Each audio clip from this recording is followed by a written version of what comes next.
It's the morning of 3rd of January 2026, and today we're taking a little bit of a different tact with the live stream. We are actually going to deal with a news topic because this is major for this region. I was actually woken up in the early hours of this morning being contacted that the United States has bombed the sovereign country of Venezuela in South America, which, while a different continent than we are on here in Nicaragua, is in the general region. We are actually due west of Venezuela. We are surprisingly close. So it's very apropos to our region, very applicable, and something that potentially affects us here, right? How is that going to affect travel and visas and air transit and access to the region and development in the region and so forth and so forth. And so this is a major concern for a lot of people here in Nicaragua because we've been fearful that this would happen, and there's a lot of people wondering a lot of different things, right? And so it's important to talk about what potentially is going on, what is going on, what we know, what we don't know, and so forth, right? So there's a lot that we don't know, and this is important. Yes.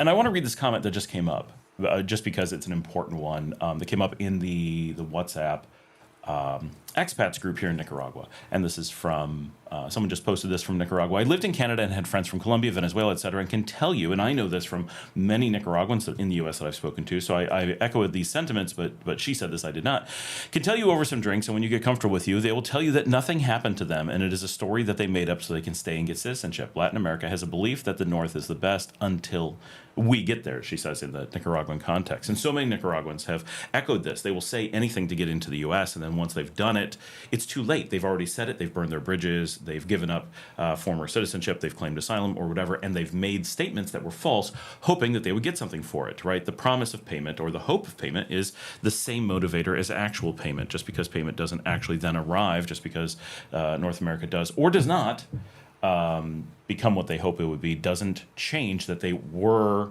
influenced by it. And that's going to come up later in our discussion. D. Gilbert has already written in, what is the potential that things change in Nicaragua? What could it do?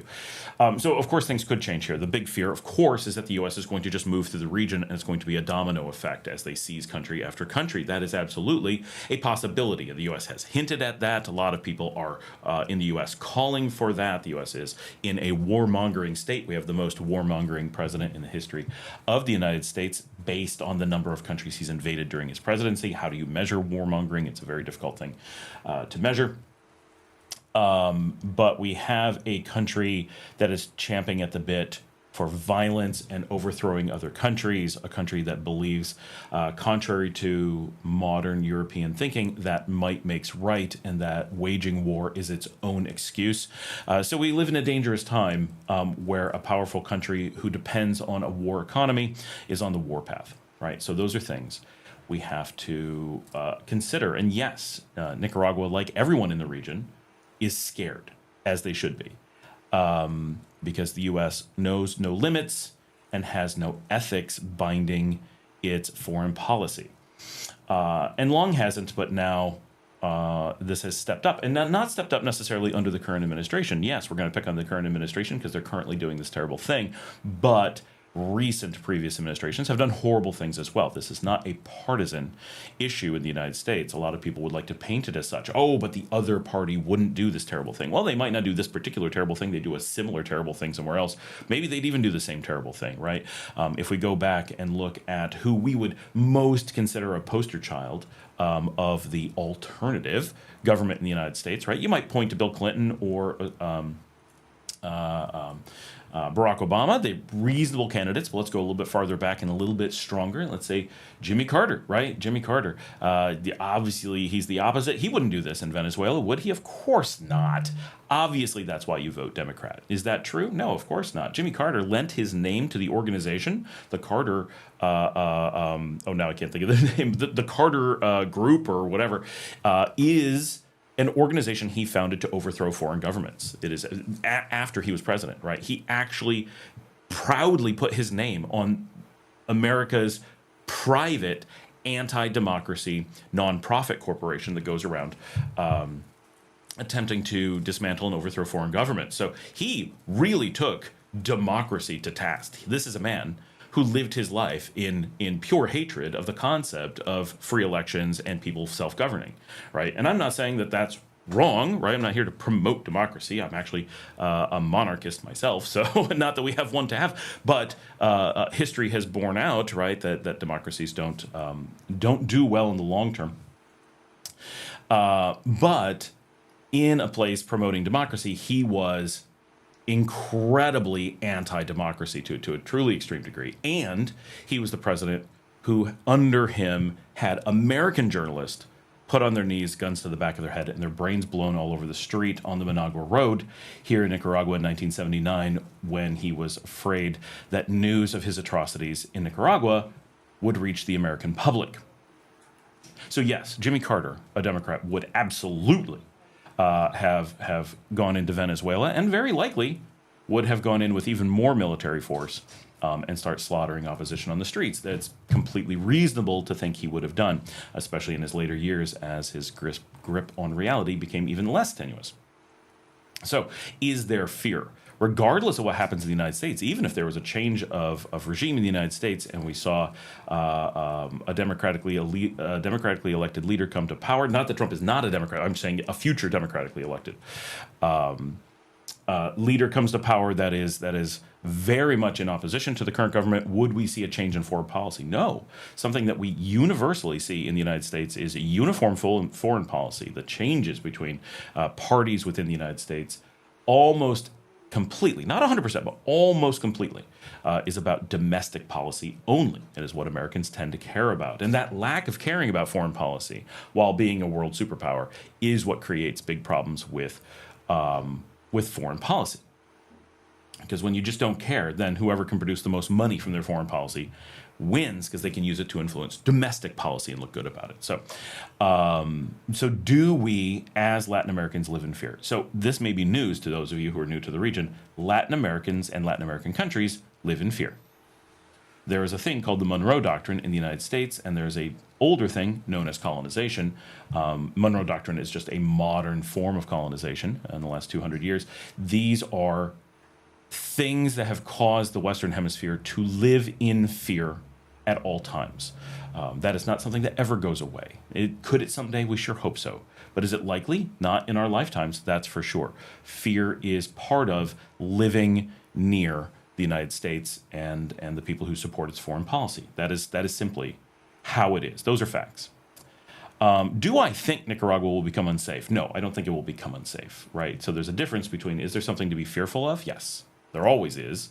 Is now worse than normal? Yes, it most certainly is. But does that make it that we think this will become unsafe? No, I don't think that it will. Not for most of you anyway. Those of us who are willing to speak about what the U.S. is doing obviously have a different set of concerns than normal people who are just living here and not speaking out against it. For anyone who thinks that as an American I have some protection, and maybe I have some protection, right, about being willing to state how things are in the U.S. Are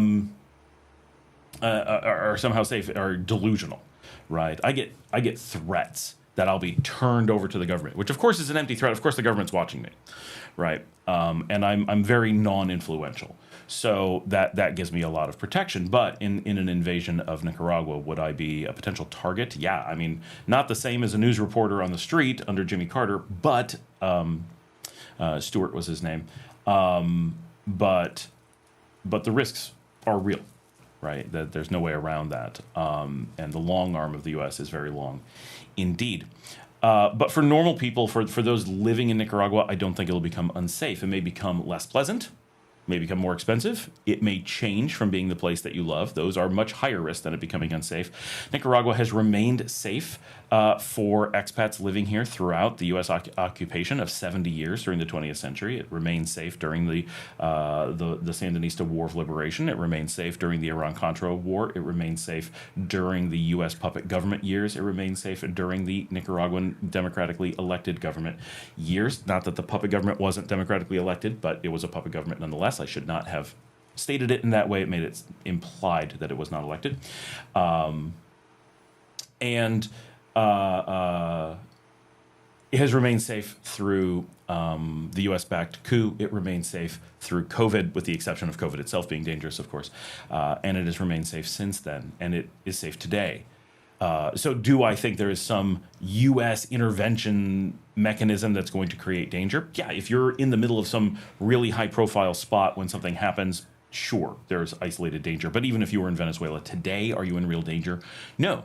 No, it's not that they're just blanket bombing cities or anything of the sort. Normal civilians are not at risk. Is some civilian killed? Yes, of course they are. Is the U.S. somewhat indiscriminate about that? Yes, of course they are. They have no one to hold them accountable, so why would they bother? It costs money to be highly discriminate. But are they going out and slaughtering civilians? No, that would definitely make international news in a very negative way. They're not going to do that.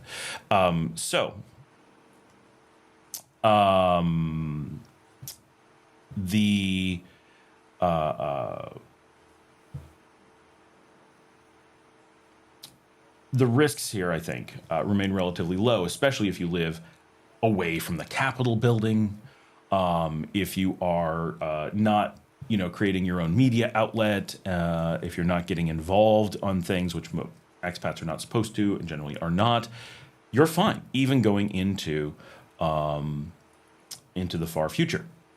I just want to say hey to Jack Pittman, who is on. That is awesome. He is on the show very rarely, and traditionally had a very popular channel, but that he distanced himself or took a break from or whatever. But Jack, it's awesome to have you here. I'm so glad you're on. Sad that it is under this situation that we're hanging out again, but thanks for hopping on. That's awesome. But I think Nicaragua is going to remain safe. It is a different culture, and I think Venezuela is going to remain safe. Not that Venezuela is as safe as Nicaragua. They are quite different. It's also much larger, right? Nicaragua has the benefit of being a relatively low density of population, where we have a natural safety advantage over a place like Venezuela, which has really large cities and heavy density of population. I know it's a large physical country, but most of it is empty, right? So it's difficult to really think of it as being a dangerous place in general. It's just median for the size country and the type of demographics that they have, meaning how densely most of their people live. People who have lived in Venezuela report it as friendly and safe, and not as safe as Nicaragua, of course. And there are more poverty issues than in Nicaragua right now because of heavy sanctions. But things are generally have been good. And there are people from my channel who have invested there. There are people from my channel who have moved there. There are people from my channel who live there currently and work, and have come to visit Nicaragua and have reported. So we get a lot of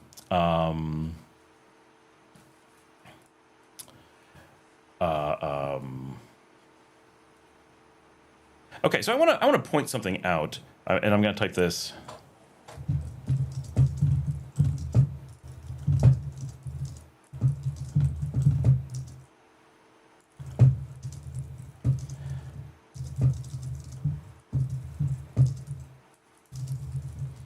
So Dale just said, if you're a citizen of LATAM, Latin America, or most of the world, who is not directly benefiting from the centuries of crimes committed by the U.S., how could you not hate the U.S.? Which is maybe a strong wording, but the point is there. And Mike responded, I don't get a whole lot of hate traveling out in LATAM. And this shows, one, a manipulation of what was said, right? Trying to make it a little bit different. But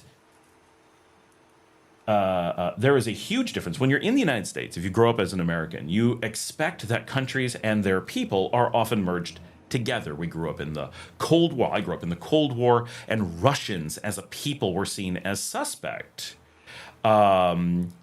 Versus, should we just be, Russia was our adversary at the time, or USSR. Soviets were seen as adversaries at a personal level in many cases, not 100%.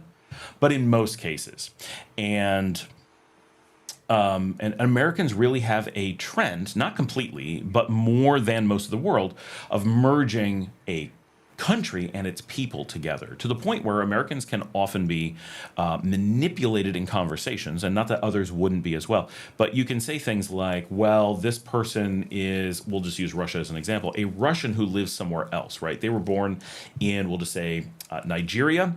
They grew up in Nigeria. They are legally a Nigerian or whatever, but their race is Russian, right? Maybe their grandparents were Russian.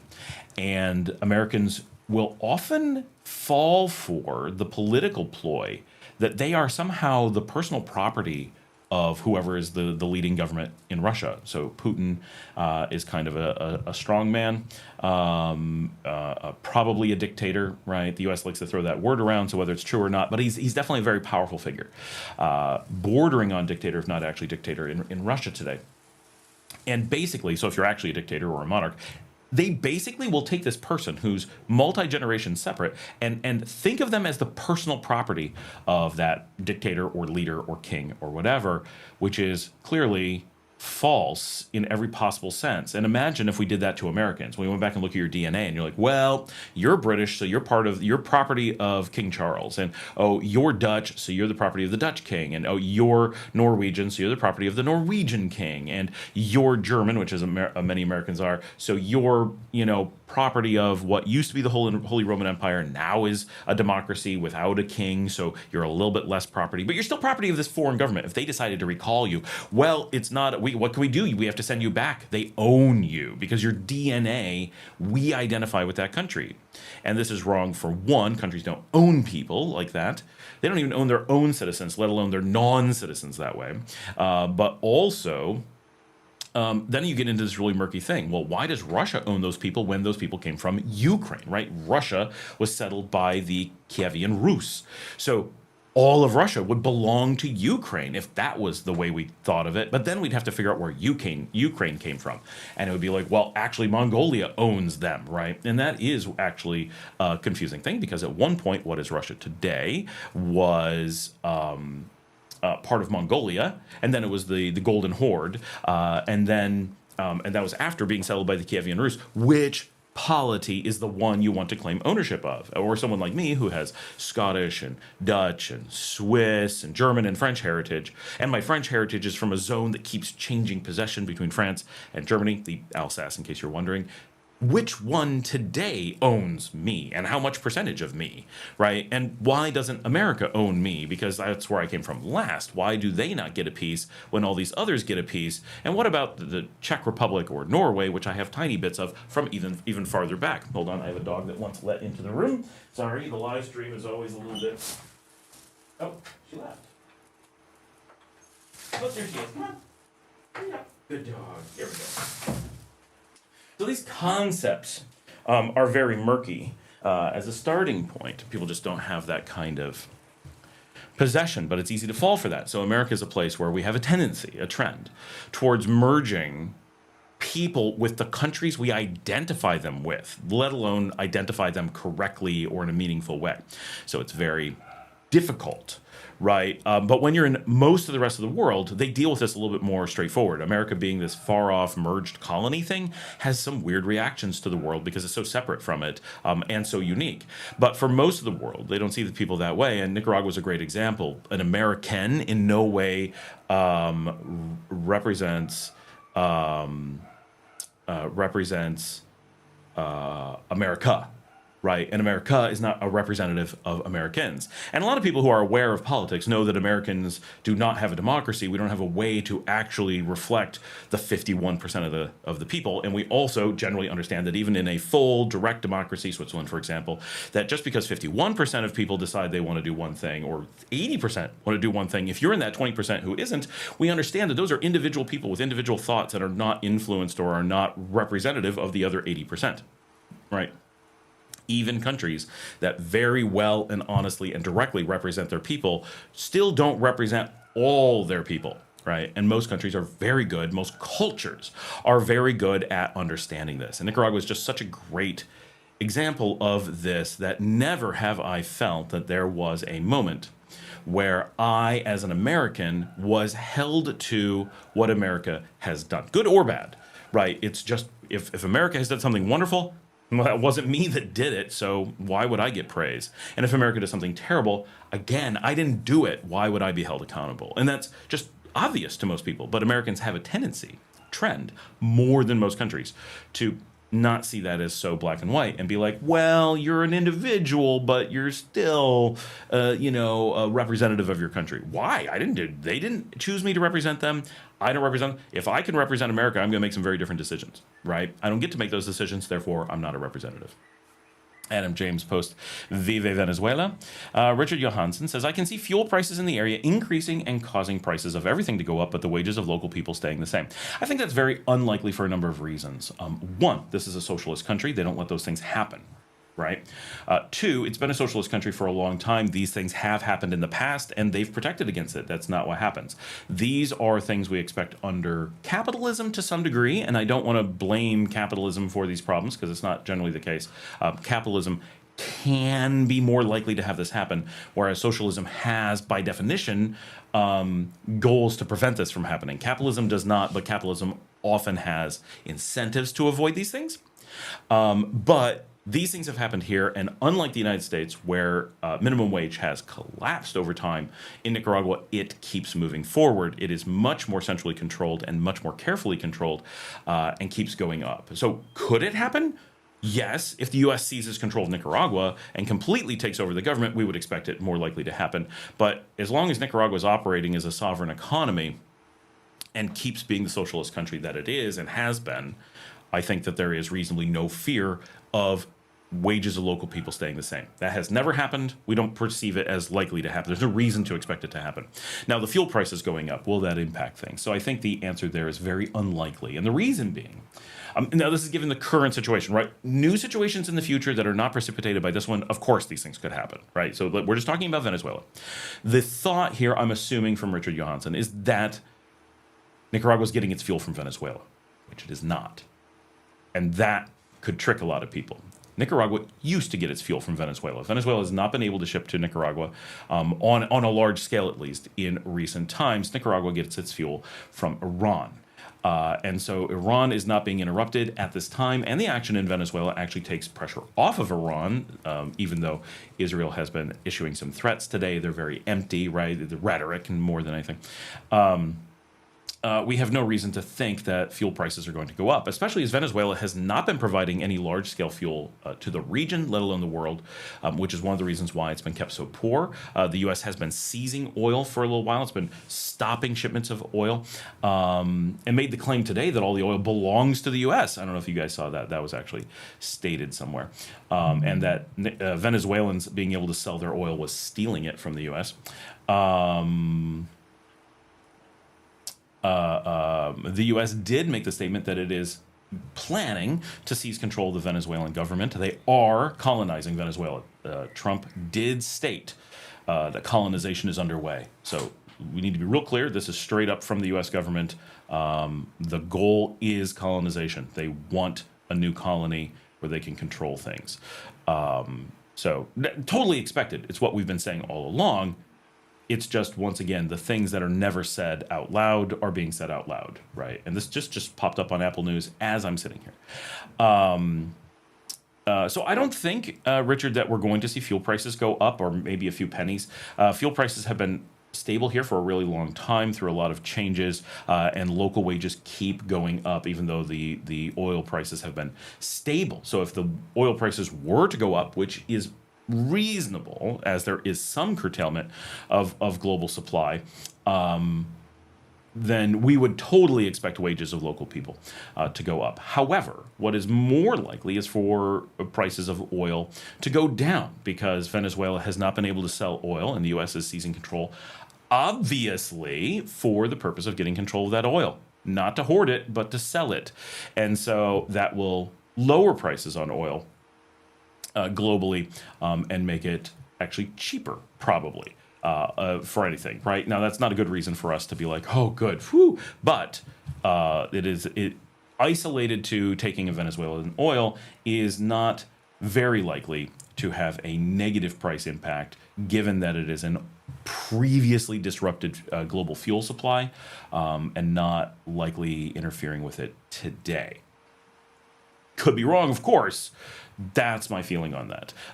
Jack says sanctions are incredibly unethical for sure, and it's tragic how we use them, isn't it? It's unbelievable how many sanctions and soft sanctions, and Americans do not, because if you go to the official sanctions list, right, there's very little.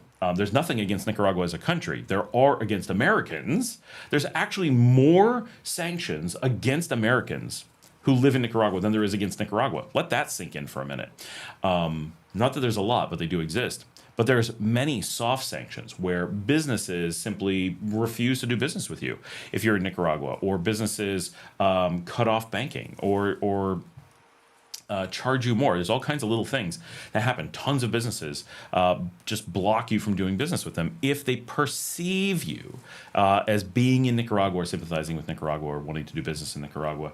And these are great examples of the government doesn't have to make a law or make a rule or even tell someone in order for them to encourage American businesses to do what they perceive the U.S. as wanting them to do. There doesn't even have to be a conversation. A bank may say, ooh, we're pretty sure the U.S. doesn't want us doing business with Nicaragua, but they don't want to pass sanctions. So we're just going to not do business with Nicaragua. We may lie and say it's sanctions. I've had that happen. Straight up lies. There's sanctions. I said, here's the sanction sheet. No, there's not. And they're like, okay, we lied. We don't want to do business with Nicaragua. Okay. Why were you willing to lie about that? That's something, right? What a thing to falsify. Lying about your own government in that way. But do you think that they don't believe that they will get favorable rates, favorable contracts and such from the government? The U.S. government gives out an unbelievable amount of money via grants and contracts. And those things are generally blind or simply decided by the government. The people have no say in it. That alone is a guarantee that any business that thinks it may get a grant or contract, which is nearly any large business in the United States, is owned by the U.S. government. They have to do what they believe the government wants them to do.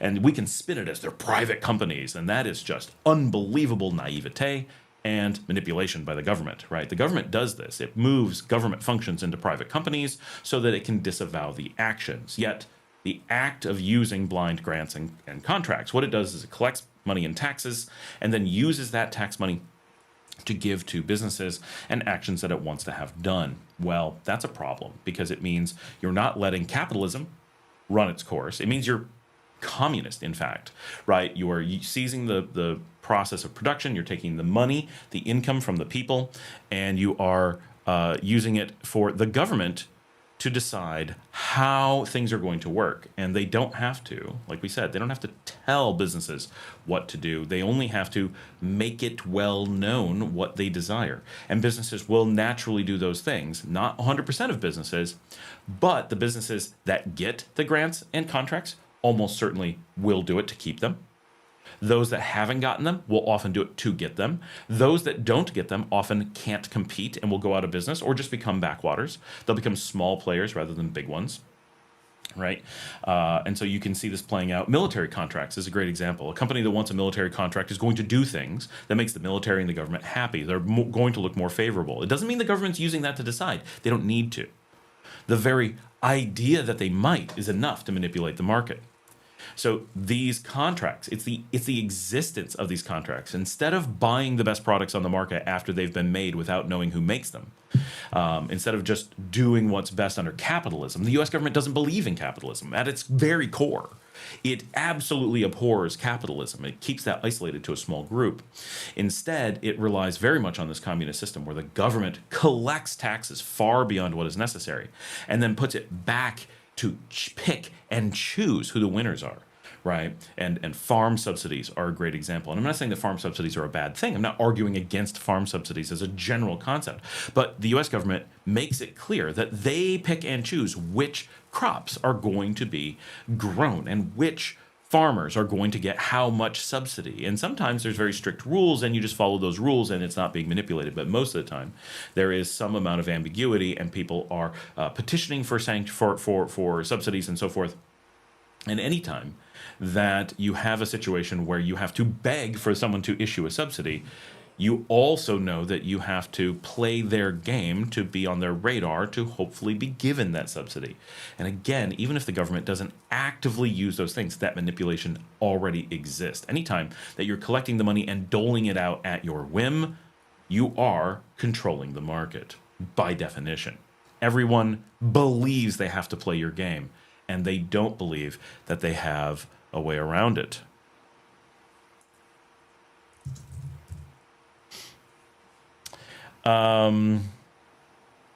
Sanctions are terrible. Jack says, I still feel safe. No, Jack's a long-term Nicaraguan like me. Still feel safer in Nicaragua than I felt in the U.S. In Nicaragua, the youth is bored and frustrated. In the U.S., the youth feels robbed and is angry.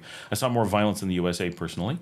Dirty Chivo says, I definitely agree that living in fear is no way to live at all, but it does scare me about Nicaragua potentially becoming a puppet state after I become an expat. Just all depressing how the U.S. operates. It's definitely scary, and it's more scary for Nicaragua, and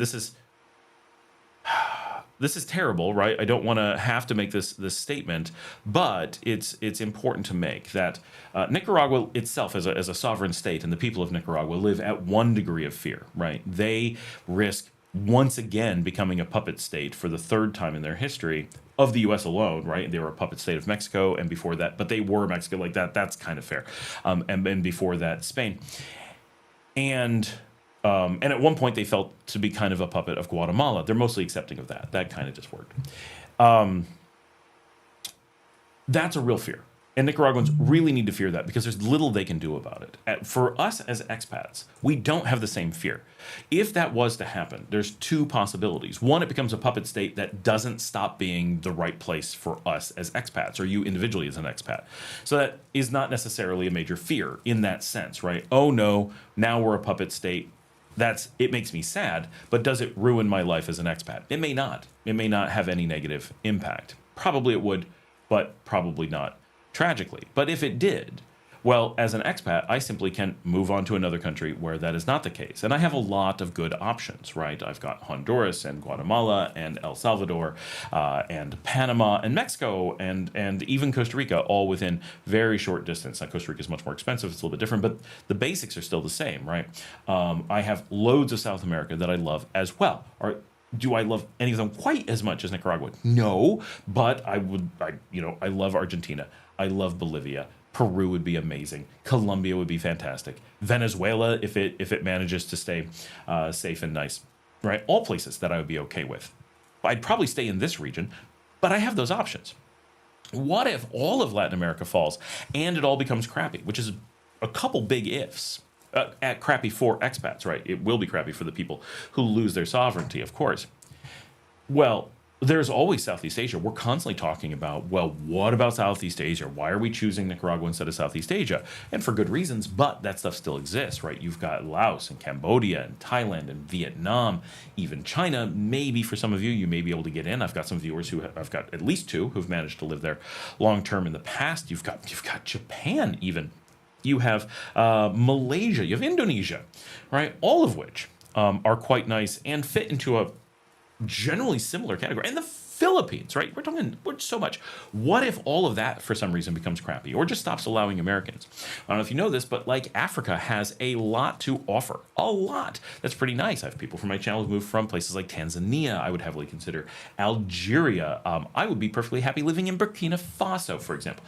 Lots and lots of options. As expats, yes, it can become inconvenient. Yes, it's unfortunate, and we feel badly for the places that are negatively impacted, but we as expats ourselves, our impacts are pretty low. We have freedoms and powers that the people of a colonized nation do not. So it's important to maintain two buckets, right? We want to have fear empathetically for people who are being colonized, but we also want to remember that we ourselves are not living under that risk in any significant way. It's two different things. We have, and as expats who move abroad, we have some power to pull people out of that situation temporarily, long-term, permanently, potentially with us as well. There's things we can do on an isolated basis. Can we solve the problems of the country? No, we cannot. We don't have that power. Or maybe you do. I certainly don't, right? If someone does, keep it to yourself. You don't want people to know. But in general, if you have family or loved ones that you need to protect, you often will have that power as an expat as well. That's only an often. But as an expat that you have the freedom to move on somewhere else, very, very high. this would play into one of those.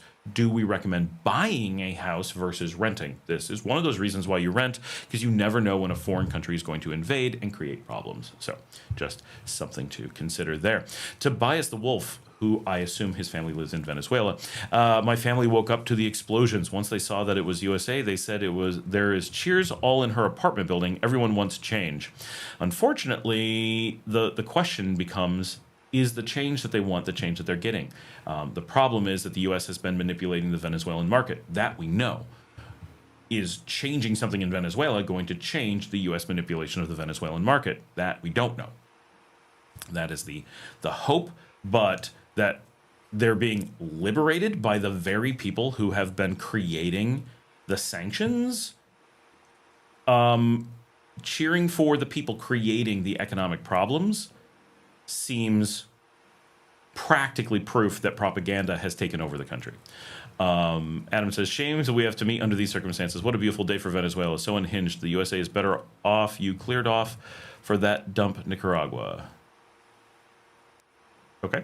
Jack said, most people I know live in fear. The Americans in my life are in constant financial fear. People in general are terrified everywhere, and decisions based on fear dominate their lives. That is sadly so true. People who think that America is a savior don't know much about American foreign policy and its history. There are very few examples where our actions work out for the people.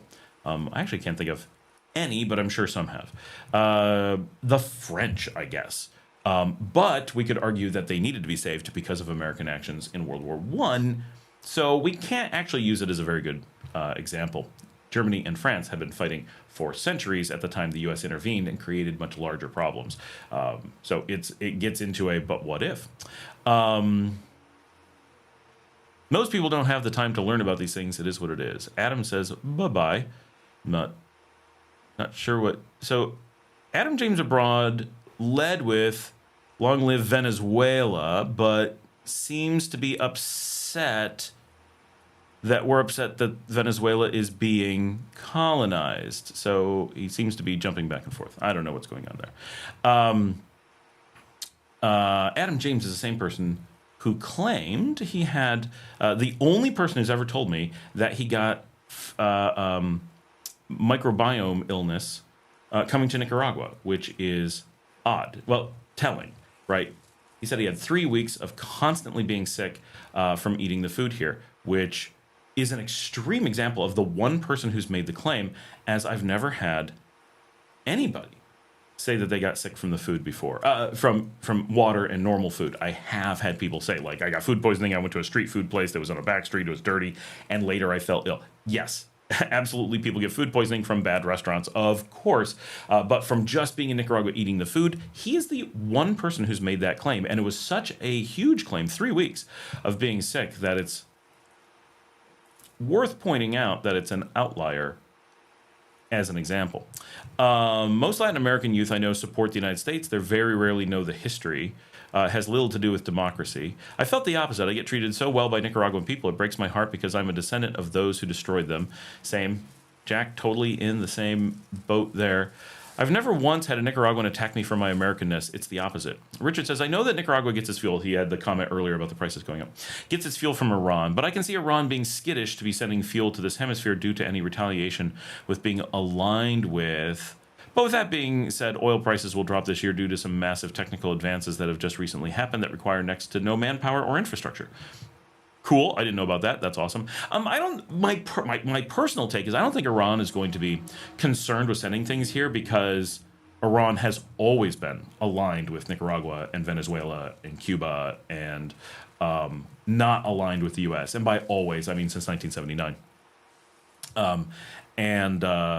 So I don't think Iran is going to be affected by that in any way. I think they would be surprised to learn that you were concerned by that sentiment. They'd be like, really? What do you think changed for Iran in this situation? I mean, they're so animostic with the United States now.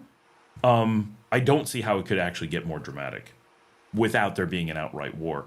So I don't feel like they're going to be impacted. I think they'll be like, nope, this is a non-event for us. They're upset that it happened in Venezuela. Obviously, they've said they don't support the action, but well, of course they did, right? But to be actually like nervous about it, I don't feel that that is true. I could be wrong, of course, but I don't see that. Jack says, I thought it was curious seeing how the inflation in Nicaragua flattened the past year. So Nicaragua's, just for everyone who knows, oh, what do you all think caused that? So inflation in Nicaragua is caused by two things. One, it is roughly tied to the U.S. dollar, the Cordoba. So if the U.S. dollar inflates, Nicaragua inflates as well. Under normal circumstances, meaning the U.S. is just at its normal inflation rate, which is amazingly steady. The U.S. is very predictable in general inflation rates. Not that you're actually predicting it. It just doesn't vary too much, which huge economy, global leading economy that's going to have some stabilizing effects for obvious reasons, right? And that is why we see so many countries like Panama and Ecuador and El Salvador choosing the U.S. dollar as a tool to stabilize their own economies. Not to give them economic power, that's different, but to give them economic stability in that their local currency is not fluctuating. Take, for example, Argentina with the Argentinian peso. It fluctuates scarily. Right, and that makes things very difficult. People become nervous about investing in business. They're nervous about buying a house. They're nervous about really doing everything. It makes people live paycheck to paycheck, and that's not good for an economy. So Ecuador and Panama have made the decision to simply use the U.S. dollar and stabilize that way. And Nicaragua has made the decision to kind of use the dollar and soft lock to it using their own economic power, which is interesting. Nicaragua is really amazing in its ability to use massive foreign cash resources to forcibly stabilize the Cordoba against the dollar on the world market without manipulating. It simply spends or stops spending to control the exchange rate, which is just amazing. But Nicaragua, as a financial economic policy, does not feel that the U.S. inflates adequately, right? And this is an interesting thing because most people in America are taught by uneducated high school teachers, I assume, that inflation is bad. Inflation is not bad. Inflation is good. Lots of inflation is bad. Deflation is also bad. There is a happy place, and non-inflation, like flat rate, is acceptable. That's not bad. But better is a little inflation, as long as you have the concept of loans. And basically, we always will. We always have. For thousands and thousands and thousands of years, humans have loaned things to each other. And when you're loaning a sheep and you have to pay back a sheep, it's all very straightforward and it is what it is. But when you're starting to use money and you're using something that is representative of things, you start to get into speculation markets and all kinds of interesting new things start to happen. And those things are not bad. They are different. And generally, what we have is a certain amount of confusion. And my channel is a great example. If you watch any discussion on currency, on crypto, anything like that, the first thing you notice is the average person talking about gold, currency, crypto, or anything like that doesn't actually know what it is and is just repeating marketing stuff or something akin to it. And so the number of people who actually even just understand normal cash, let alone like new things, right, or alternative things or backing things, is quite low. And so inflation sounds bad. Oh, your cash is worth less. Oh no, my camera died. Hold on, we're just gonna swap batteries. All is well. I was running on a low battery because this is the one we used to film last night at an event, and I thought maybe it would make it. I was clearly wrong. So hang in there, guys. It'll only take a few seconds. At least the microphone's still on. I'm glad that that's wired.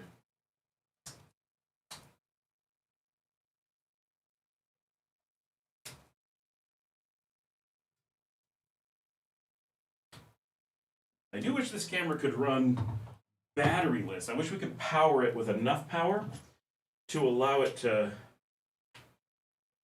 run just from its, because it is wired in. It's plugged in and still the battery runs down because it just uses so much power that the adapter can't deliver it fast enough.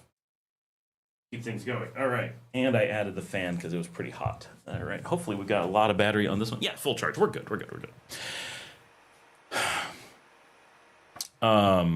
So people often, it's very easy to make inflation sound bad. Your money's worth less, but you're not holding cash. So what do you care, right? You should never hold cash, but I do hold cash. Okay, we got to solve that problem. Don't use that mistake to make other mistakes. So it's an easy area where people get manipulated. When you have really good economists, they're like, no, we want inflation because it protects people against the mistakes that they naturally make.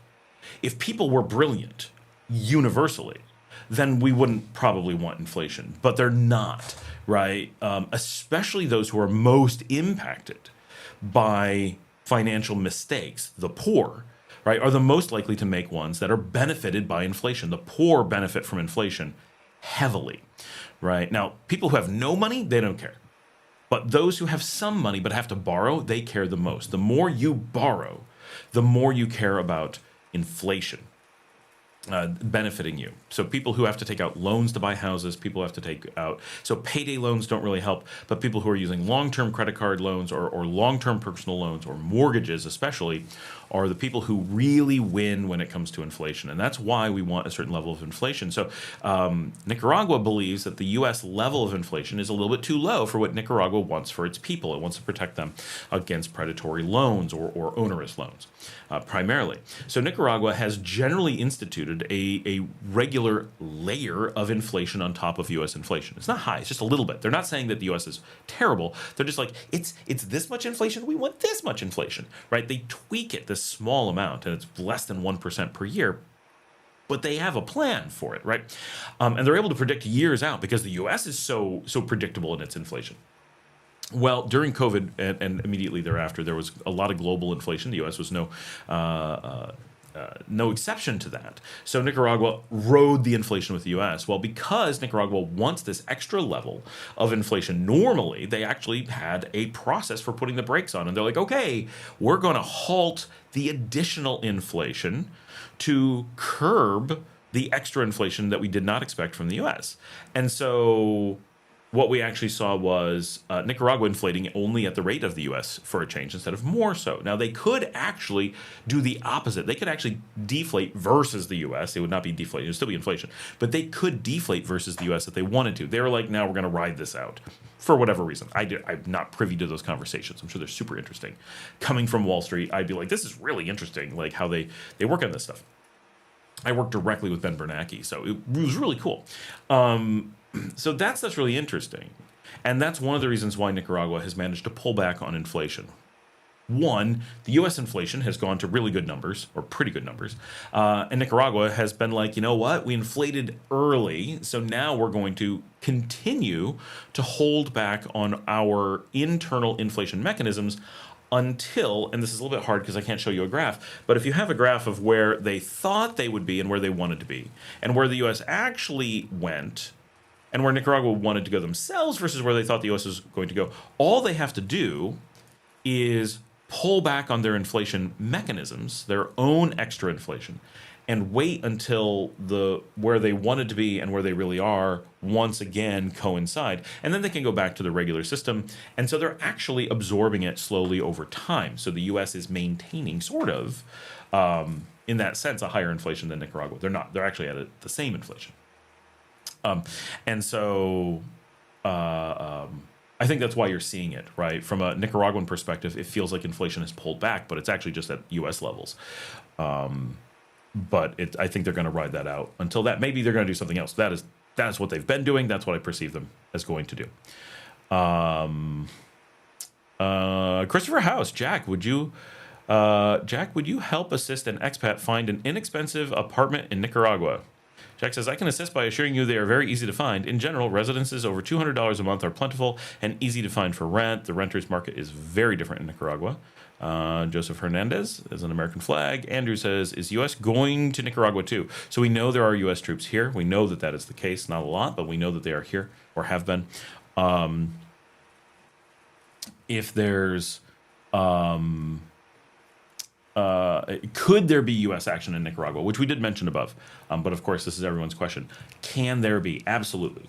Do we have strong reason to believe that there will be? I don't believe so. I don't think we don't have anyway the same indicators as Venezuela.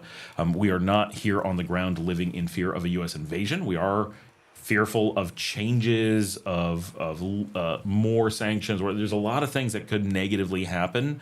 Mostly we're fearful for the Nicaraguan people, not ourselves, but we are worried. But are we really worried about a large-scale U.S. ground invasion, or what they had in Venezuela, a very, very limited U.S. ground invasion into Nicaragua? No, it doesn't seem to be on the cards. And I can say now that there was an opportunity for the U.S. to do so, because Maduro was in Nicaragua at one point, and I'm pretty sure the U.S. was aware of where he was. And the U.S. did not choose to take the opportunity to seize him in Nicaragua, when it probably would have been much easier. Right, Nicaraguan air defenses, Nicaraguan naval defenses, Nicaraguan boots on the ground are not equivalent to Venezuelan.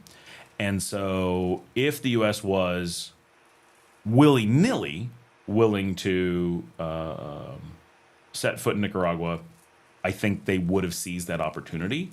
And that they didn't really suggests that they're considering their options carefully. And simply going after every country in the region haphazardly does not work super well for anybody.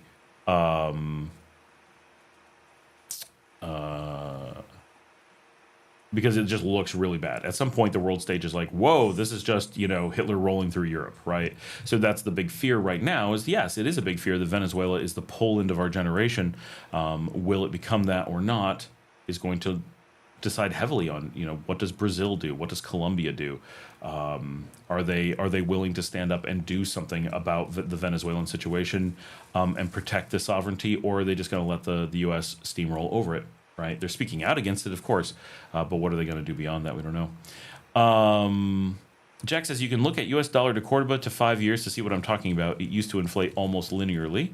Exactly, but the past year is almost totally flat. Jack says, I was also surprised that things didn't seem to change back during COVID. The dollar inflated a bunch, but Nicaraguan inflation stayed linear. I was also shocked at how little inflation was in La Colonia. Oh, so if you're talking about the inflation rate of the food on the ground, so Nicaragua has the benefit of the factors pushing U.S. food really, really high don't exist here. In fact, they exist in the opposite. As a food sovereign country, and so we have a bunch of things, right? Our housing market continues to go down due to lack of demand, primarily. So we don't have surging housing prices. If anything, I've actually seen prices decrease universally since the incredible low in 2021. So they're really affordable. Rents, purchases, you name it, right? I keep seeing people get prices you wouldn't believe, which is unfortunately making gringo pricing people a little bit easier.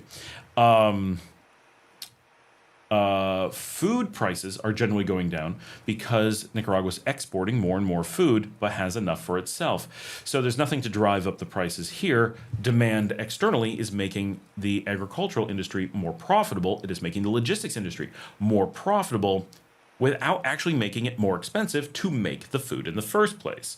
So it's more encouraging that encouraging us, I believe, to simply have more farmers and more farmland, rather than trying to eke more out of the same farmland, right? If we were doing that and there was a big global demand, that would raise prices. But Nicaragua has loads of ability to make more food, and that's way better to make more food and sell more food than to hoard food and raise the prices. And so it's in a position where I think it's able to maintain with its own produce lower prices. But of course, anything that's imported, we see, right, skyrocketing.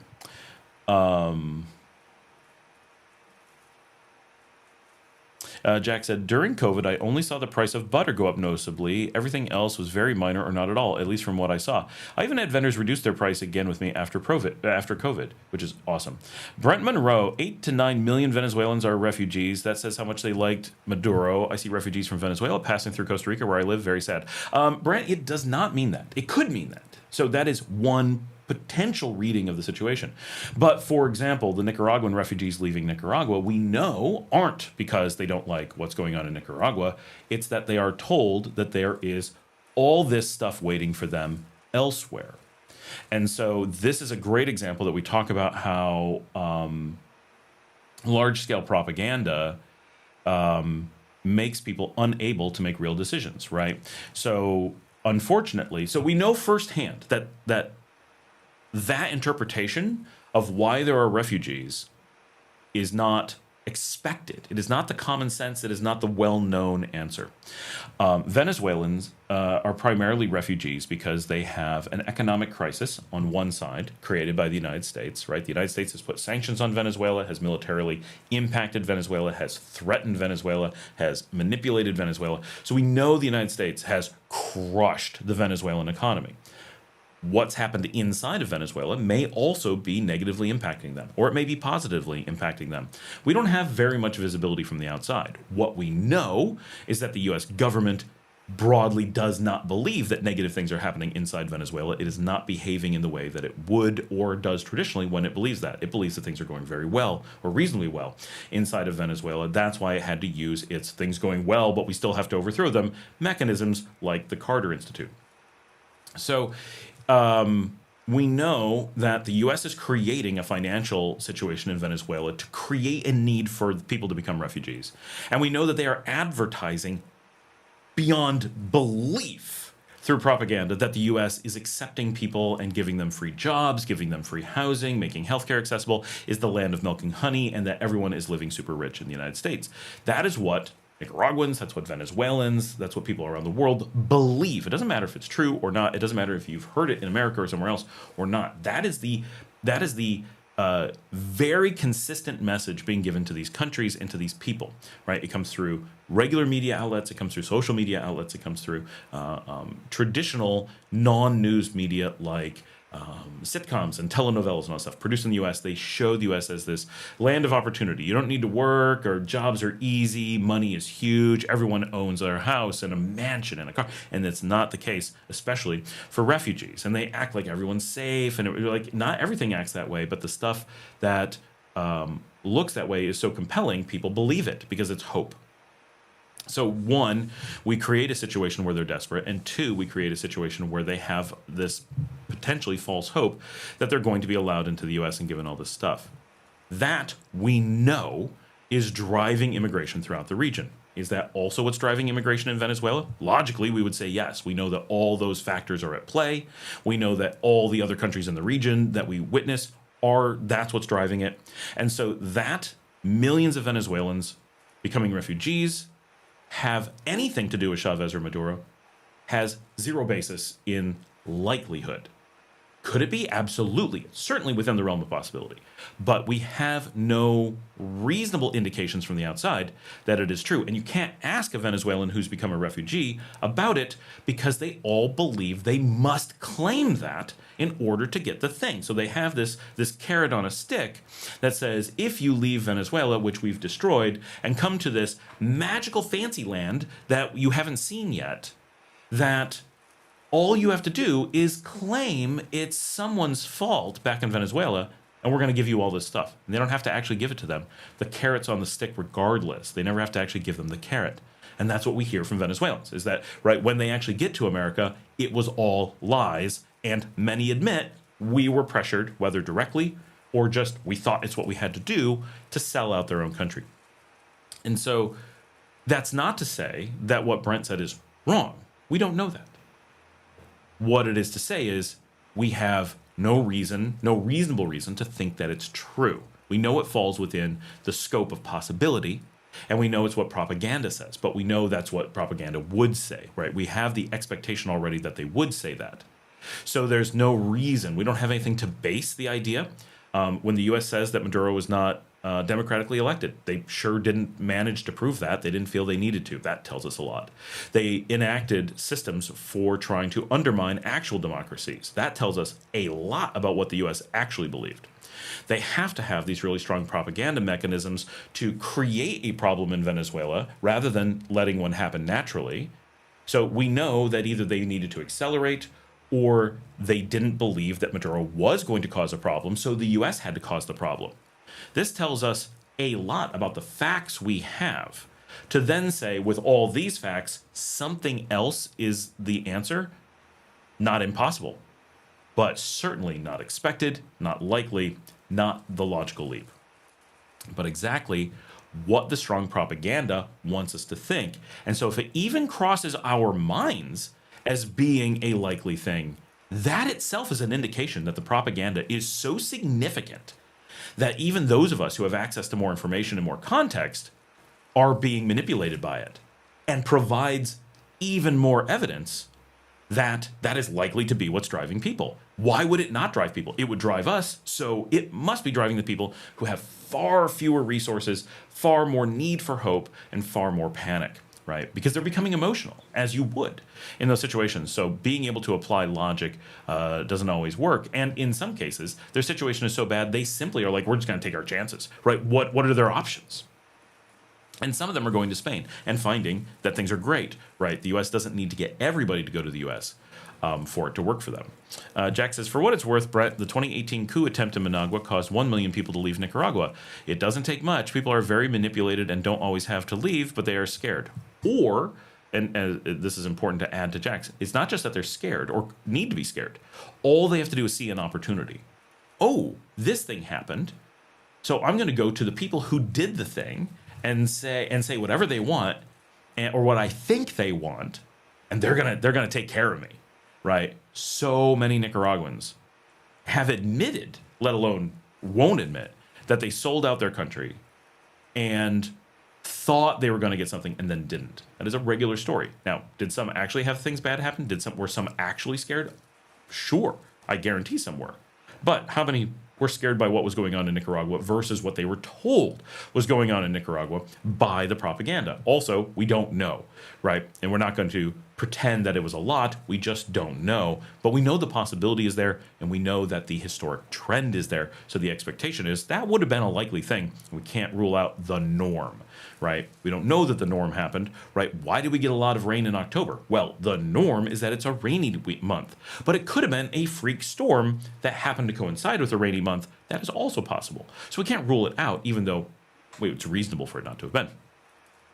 Maelstrom Fonseca says, I'm not going to pretend that this is necessarily a good move, but I think people of a certain political inclination turn a blind eye to the millions better off under occupation than a failed economic regime. I think that's true, but the economic regime is from the United States. So the failures from the U.S., so turning a blind eye would be to the United States, who's created the economic situation, coming in and liberating people from themselves. That's something we can't turn a blind eye to, and I'm not going to, right? So I'm absolutely stepping up and saying, no, do not turn a blind eye. The economic situation is without a doubt, and the U.S. isn't even hiding this, caused by sanctions. If Venezuela was able to sell its oil, if Venezuela was able to act as a free country, would they be super rich like they used to be? Maybe, maybe not. We don't know. Would they be in the situation they are now? Absolutely not. What we know, beyond a shadow of a doubt, is that the primary driver of economic problems and regime in Venezuela is the United States. So we need to be aware that letting those who cause the problem get control is very unlikely to solve the problem. Just like in Nicaragua, did it actually make things better for people in Nicaragua when the U.S. was here? Absolutely not. Nicaragua traditionally, like Venezuela, was the richest country in its region until the U.S. stepped in, more or less. It wasn't still the richest when the U.S. stepped in, but it was still pretty close to it. Its poverty came from U.S. intervention, and now it's the strongest economy in the region, and has been reclaiming its place very slowly over time. But it takes a really long time to build back from U.S. devastation. Venezuela is still in the process of being devastated by the U.S., so it's a big deal. Similar things can be said if the U.S. stopped the Cuban regime, or if South Korea liberated North Korea, millions would benefit from the sudden economic liberation of moribund failed regimes. That may or may not be the case. Those are extreme examples that are nothing like Venezuela, I don't think. And something I've learned is that while I feel like I can agree with you, Maelstrom, on those, North Korea is definitely in terrible shape, right? Cuba, all kinds of problems are going on right now. But again, both were created, so we have to go back and say, do they have regimes that are causing financial problems now? Yes, yeah, they are. That is, I think we are not being propagandized. And again, maybe I'm just being propagandized to the point where I'm agreeing with this and I'm foolishly doing so. So I'm totally open to that. My direct access to information about Cuba or North Korea is very limited. So All I can say is, well, I'm very skeptical of the information I have from there because I know what information comes out about places like Nicaragua, and so I realize just how easily it would be to manipulate me.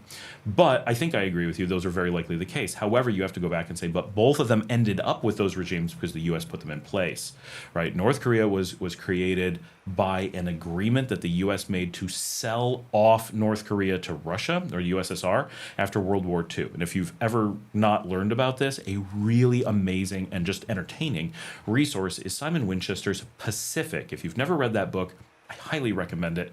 And talking about how the U.S. in a single meeting of the U.S. Navy decided to placate the USSR by simply giving them certain parts of the globe and not protecting them, and basically going, you know what, it's okay if these become property of a state we don't support.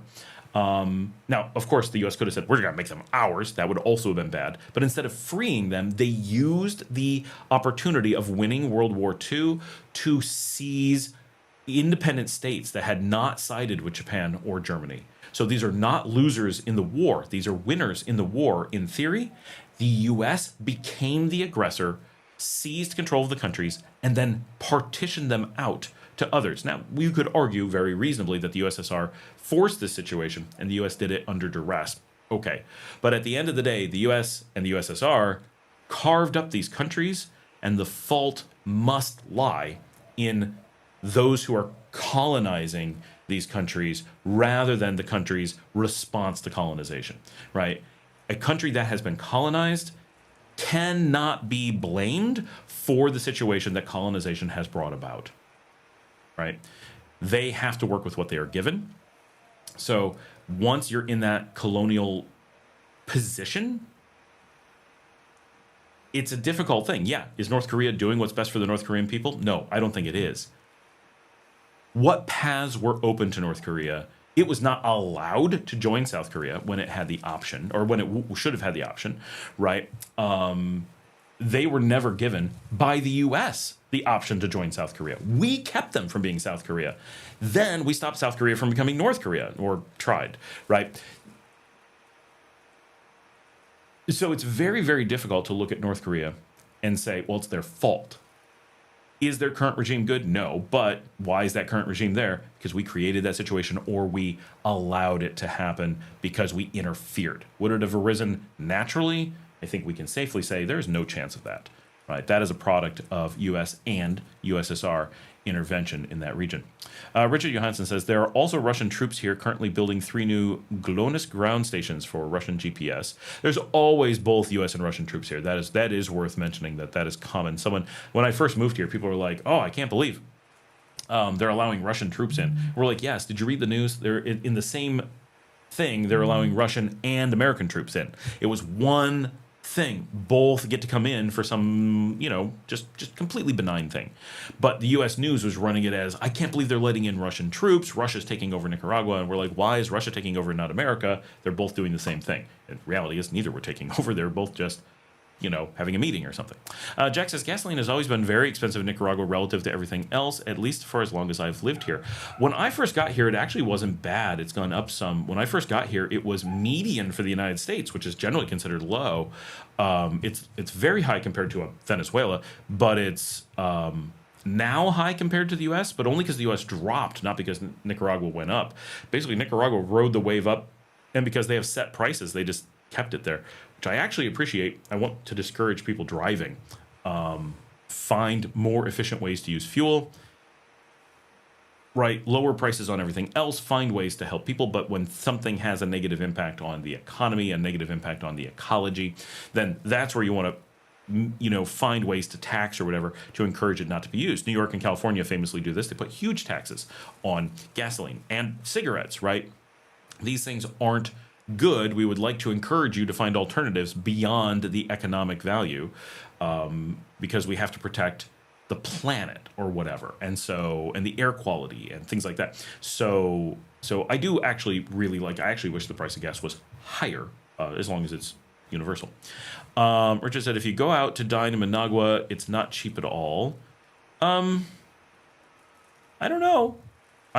I go out in Managua regularly, and there are fancy places that are more expensive.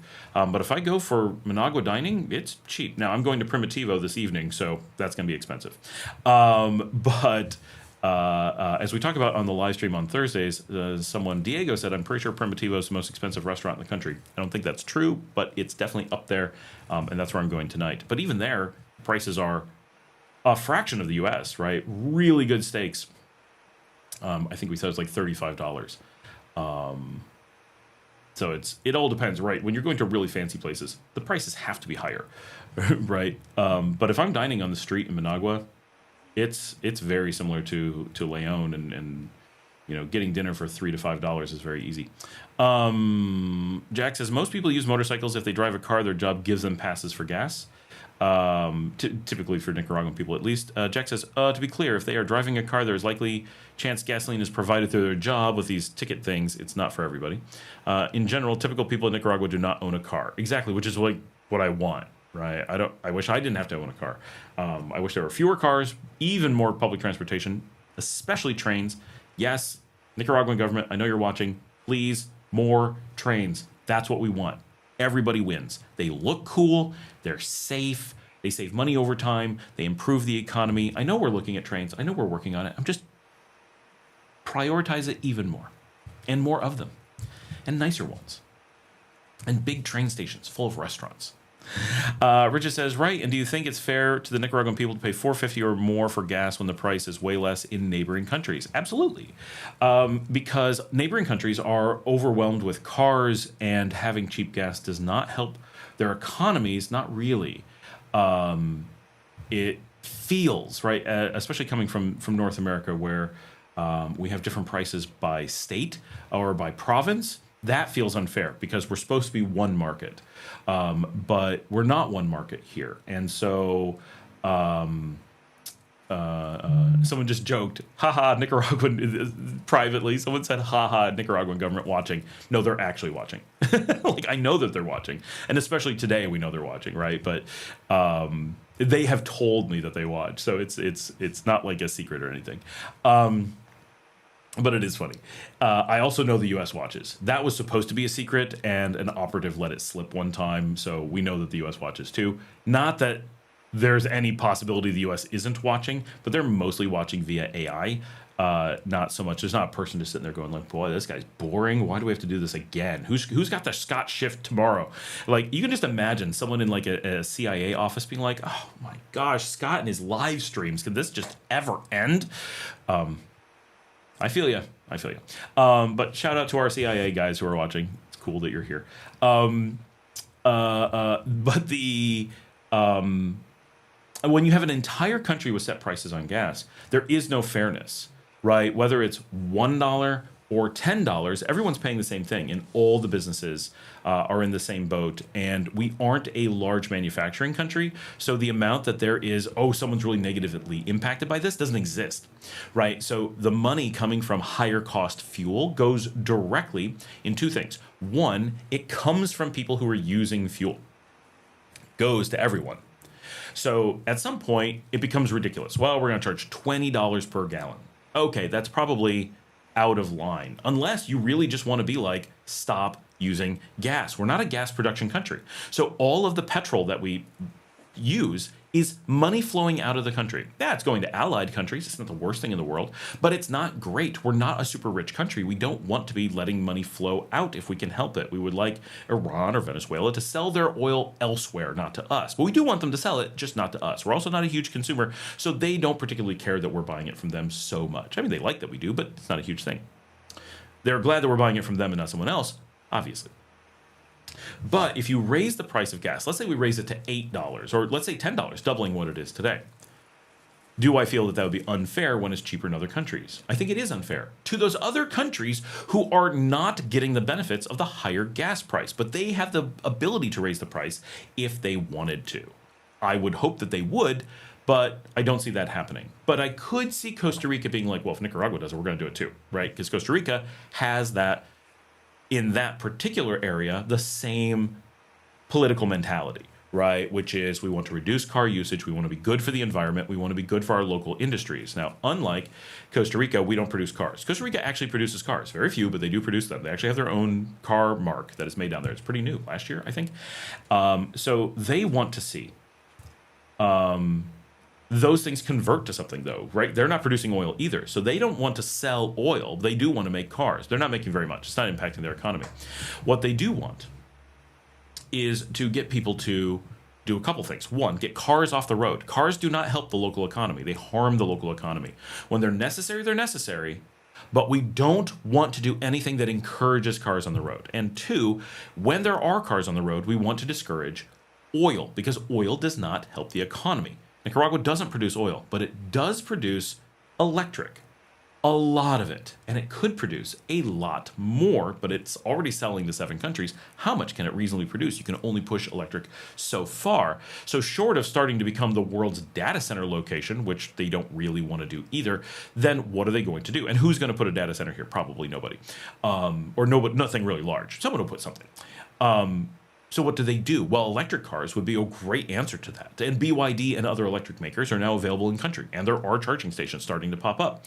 But it takes time and investment. But does raising the price on gas harm the Nicaraguan people? Absolutely not. In no way whatsoever. It purely benefits them, but in a way that makes them grumpy. So they don't want to just do that. They know that replacing gas cars with electric cars takes time and money, but that infrastructure is coming. So they're not going to lower the prices and encourage more gas cars.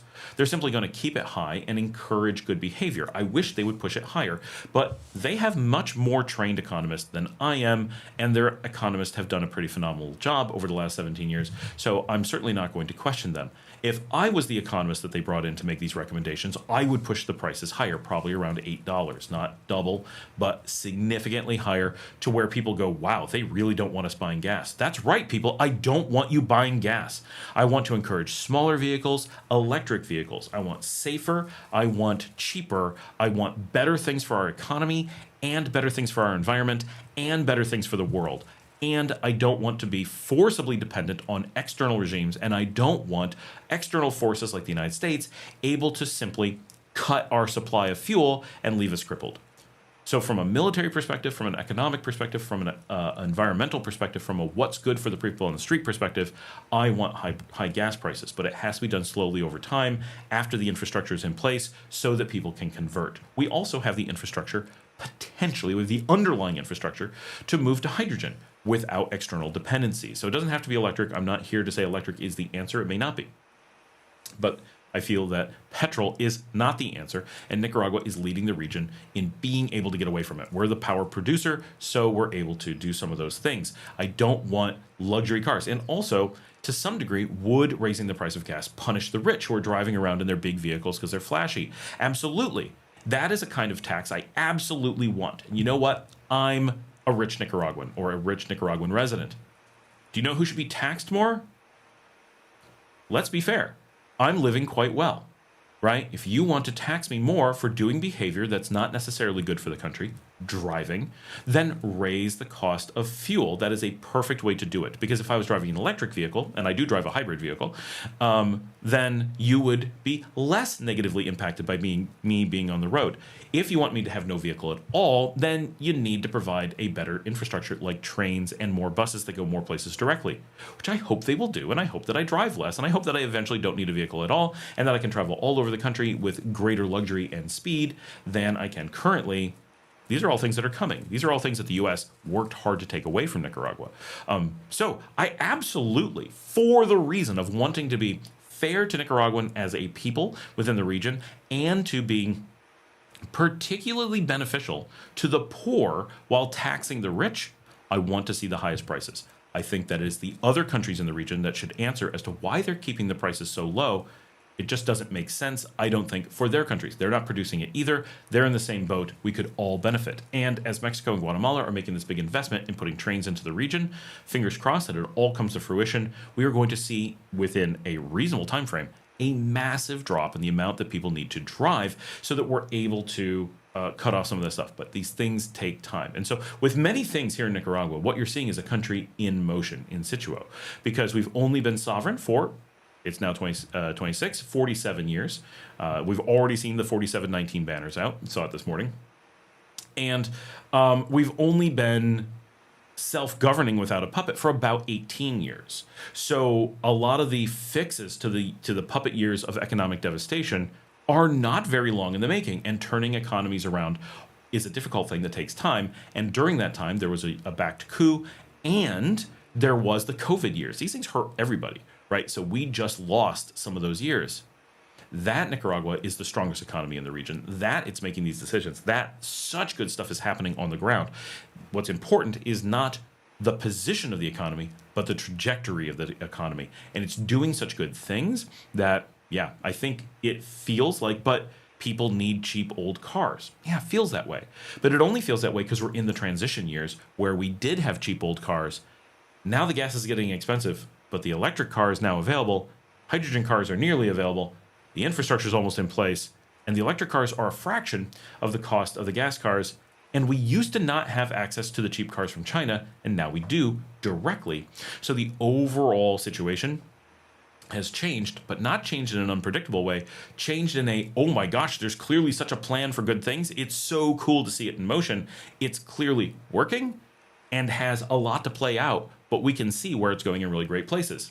But I still want to make sure that when they put in these amazing new electric trains, that they think through having European-style community hubs built in the train stations where you have supers and restaurants and cafes and stuff in the train stations and make them community hubs, because that's an opportunity I don't want to see lost here in Latin America. Richard Johansson says, yeah, USA and some Arab countries have the cheapest gas in the world. Most of the world's $5 plus per gallon is normal for more than 15 years now, especially if you're looking at places like Norway, Canada. Canada was over $5 a gallon when I was a kid, which is a long time ago. We always fill up in the US before you go to Canada. It's so much more expensive.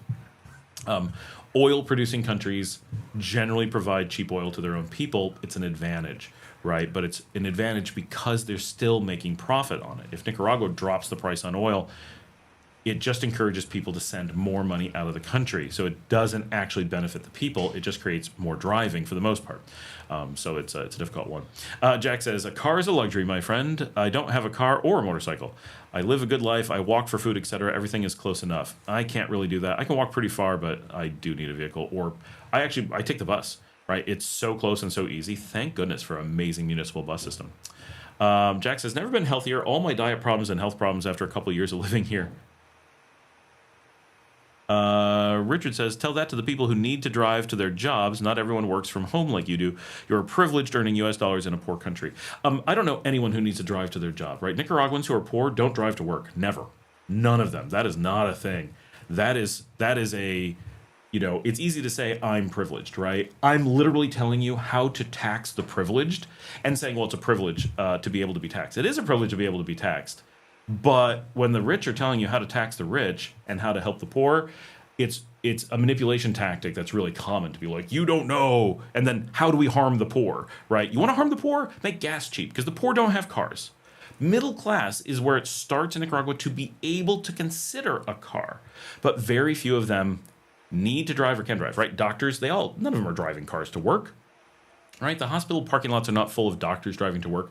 Lawyers are not driving to work normally. Okay, my lawyer does have a vehicle, right? Farms, yeah, they need it, right? But if people are commuting to work, they're just bantering their wealth around, right? Sure, yeah, it's true. I get to work from home. Sort of. I own properties. My vehicle never stops moving. I have not filmed my new car for you guys because I've never had a chance to. It is on the road right now. It's on the road every day. I have multiple drivers. My car leaves here at 8 a.m. and doesn't stop moving until normally after midnight. We drive nonstop. And my business partner has another vehicle that doesn't drive nearly as much, but still drives way more than normal Nicaraguans. We have properties all over the region, and we're constantly moving between them and dealing with contracts and lawyers and doctors and the show. Like, if you think that I'm privileged to be able to work from home, which is true, but if you think that means that I'm not paying for fuel, I'm paying an outrageous amount for fuel. I'm paying probably more than $200 per week in fuel, and I'm asking for that to go to $300. As long as it's not just me, as long as it's everyone, right? I don't want just me taxed, but if all the people like me are being taxed, That's what I want, because that tax helps pay for the buses, helps pay for the subsidies on the fuel for the public transportation, helps with potentially getting the trains in, helps encourage people to stop driving around for fun, which a lot of people do, and instead start figuring out how to put more people in carpools, more people in public transportation, and so forth. Yes, I'm privileged to get to work from home, but that's an easy out to say, well, the poor need it. No, the poor in Nicaragua don't need it. There are buses that cost next to nothing that run from Leon to Managua, for example. You can commute between Leon and Managua without a car, and for just a few dollars. Now, that's more than super poor are able to do, but you could be middle class and do that without a problem. And yes, there are some people who need to drive. Almost everyone who needs to drive, it's a business. And then it's just a business expense. And it's not punishing the poor. It's just part of doing business. And so if your business benefits, then sometimes prices go up, but other things go down. And overall, it helps out the economy. It's easy to isolate small groups and be like, oh, someone will be negatively impacted. But will they? Who's driving to work that couldn't, for cheaper, get an electric car? If you can afford a car right today and you're commuting to work legitimately, let's say I was a Nicaraguan commuting to work, this is a real thing. So one, if I lived out on the beach, I would just get a golf cart like people do. But if I'm living here in Leon and I'm so wealthy that I can live outside the city, but and also so wealthy that I'm not going to take the bus, because all the outlying communities have buses. Even where I live, I can go all the way downtown and work just about anywhere in the city and get there for under 40 cents. I don't need to have a car to commute anywhere. So even if I didn't work from home, would not change the situation unless I worked in a different city. Even if I worked on the beach, I can take the bus. Where was I going? But if you did need a car, if you have a situation where you're that outlier, you're that 1% who's not rich enough to not care, but is so rich that you're willing to live in and work in and commute by in a situation where you have to have a car, then you are essentially guaranteed to be rich enough that you can afford solar panels and a even cheaper electric car and get that today.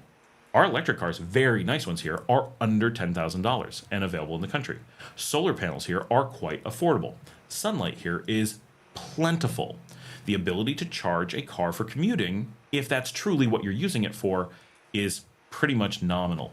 And we've considered, when we needed to get a vehicle, that we might want to get an electric. The only reason we don't use an electric here is one, we do so much driving per day, and we need larger vehicles to haul a lot of people and a lot of stuff because of work. And because it's a business vehicle, it's a business expense. Once again, I say tax us businesses, because we need to make the right thing for the poor be paid for by the businesses that benefit from the community resources. That's how it should be, right? Don't give discounts to the businesses at the cost of the poor, right? If your tax regime, if your social goals don't end up lowering the rich and raising the poor, or at least raising the poor, you don't have to bring down the rich, but as long as you are bringing up the poor, it's probably good. If you are doing something that actually makes the poor not benefit but makes the rich have a little bit extra money, it's probably bad, right? Disparity harms the economy. There's always going to be a disparity. It's not going to go away, but you want to lower it. And the best way to lower it is by raising the poor, right? You don't want to make the rich not want to be rich. You don't want to make the affluent fail to be affluent. You just want to stop people living in poverty. And if you can, make them stop living poorly, right? Start making everyone middle class. Then I understand they become the poor, right? But we want what the middle class is to be the new poor. And we want what middle class is to be rich by today's standards. So yes, yeah, if you want me to talk to poor people who need to commute about why we should raise the price of gas for them, their own good, absolutely, I would say that to their face. And as often, the poor are not in a position, typically, to have access to the kind of broad economic factors and thinking that we often have access to, right? I have the ability to have income from multiple countries. I have offices in multiple countries. I get to live in pretty much any country I want to live in. That's an incredible amount of benefit that I have. I don't know where I was going with that. I completely derailed reading the subjects. Anyway,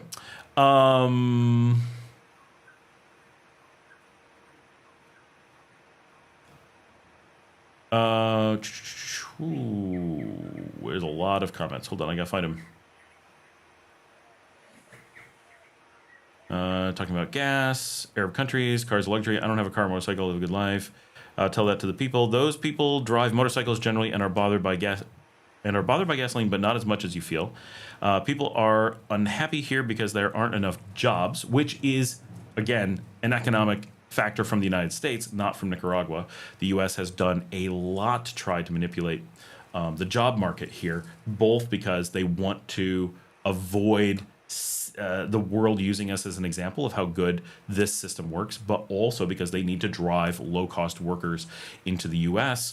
Out of this belief that they will be treated better there so that we can get more below minimum wage workers in the United States. That has long been how the U.S. deals with addressing the claims that we don't have that many people below the poverty line, because we call them illegals, which is incorrect. They are legal, right?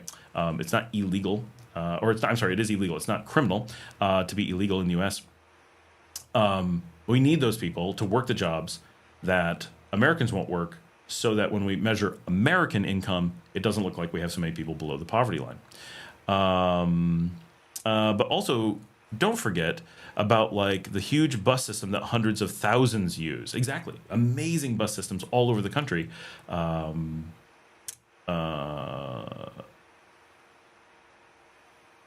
For getting everywhere, not just between the cities, in the cities, all kinds of stuff, into other countries. We can commute to other countries. Now, that's a bit more expensive, but that's a big thing, right? Jack says people leave because they believe they are in danger. Richard says, no, they don't. They drive cars and trucks. You don't know this country at all if you think the poor are driving cars and trucks.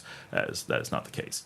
It takes a very casual look at Nicaragua to be like, most people are on motorcycles and most people don't have cars at all, right? The average person doesn't have a vehicle. Just look at the people you know from my channel, right? Marcella doesn't have a vehicle. Ida doesn't have a vehicle. I don't have a vehicle. My kid's old enough to drive. They don't have a vehicle. My driver doesn't have a vehicle. My wife has a vehicle, right? Which is my business vehicle. So you can argue that it's ours, but we have one vehicle and my wife has it all day because she works for the business. It's tied up for business all day. Our Canadian hospitality manager has no vehicle. I say no vehicle. I mean no motorcycle, no scooter. I don't think any of them even have a bicycle, right? We wouldn't count that. But they have nothing. They don't have electric scooters or anything. Of our staff at the hotel, I think we have 30 staff. One has a motorcycle, and we provide it as a business. It's not something they bought; it's theirs. We gave it to them, but we paid for it, right? So many people on my channel, the expats, don't have vehicles, right? It's very rare. It's surprisingly rare for Nicaraguans to have vehicles. Of course, those with vehicles are by far the more visible. Right. So I have friends who own vehicles. It's true. But they also own big businesses, and their businesses pay for the vehicles. And they still don't have a vehicle for every driving member of their family. They just have one that they share or whatever. Right. And some of them are quite wealthy. But when you go out on the road and you're in like Managua, or in Leon, which is not built for cars, it looks like there's a lot of cars on the road. One, because every car that exists here is sitting on the road. There's very little place for them to go. And two, everyone's driving in from everywhere and it just fills up. So the people with cars you see all the time. But most people don't have cars. And if you walk into a lot of the barrios, there's entire barrios you walk around, there's no cars in them, right? None. There's no garages, no cars on the street, and all you see is like the garbage truck coming and going. So it's the amount that people don't have cars is staggering, right? If you live in a really rich community, there will be a high percentage of cars for sure, but they're rare. Jack says, I'm just sharing my perspective living here and living with locals. It's okay if you don't agree. I could be wrong. I live with normal Nicaraguan people. My partner is completely Nicaraguan. I am the only foreigner in my physical life. So say what you will. Richard Johansson says, okay, let's look at the biggest population centers outside of the USA. I would say a small fraction of those workforce drive cars or trucks. They mostly use MRT or some form of public transportation. MRT. Well, is that like bicycles or something? No, but he's right? The idea that you need a car for commuting to work is uniquely North American. And not necessarily the fault of North American urban planners, although to some degree I would say it probably is, but it is not the global norm, Other countries have different needs, of course. So that could be what's driving it. So let's not play a blame game. Let's just play a perspective game. As a North American, I grew up in Western New York, right? If I didn't have a car, I could do nothing.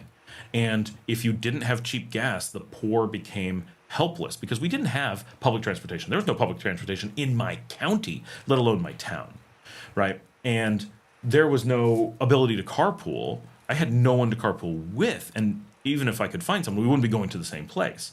And the cities were far away and jobs were far away. And even getting to the grocery store required a car. I know no Nicaraguan, they exist, but I know of no Nicaraguan who lives in this kind of scenario. I've never met one, right? No one lives as remote here as I did in the US growing up. And I didn't live that crazy remote. I lived in New York, but it was still more remote than I've ever experienced in Nicaragua by an order of magnitude.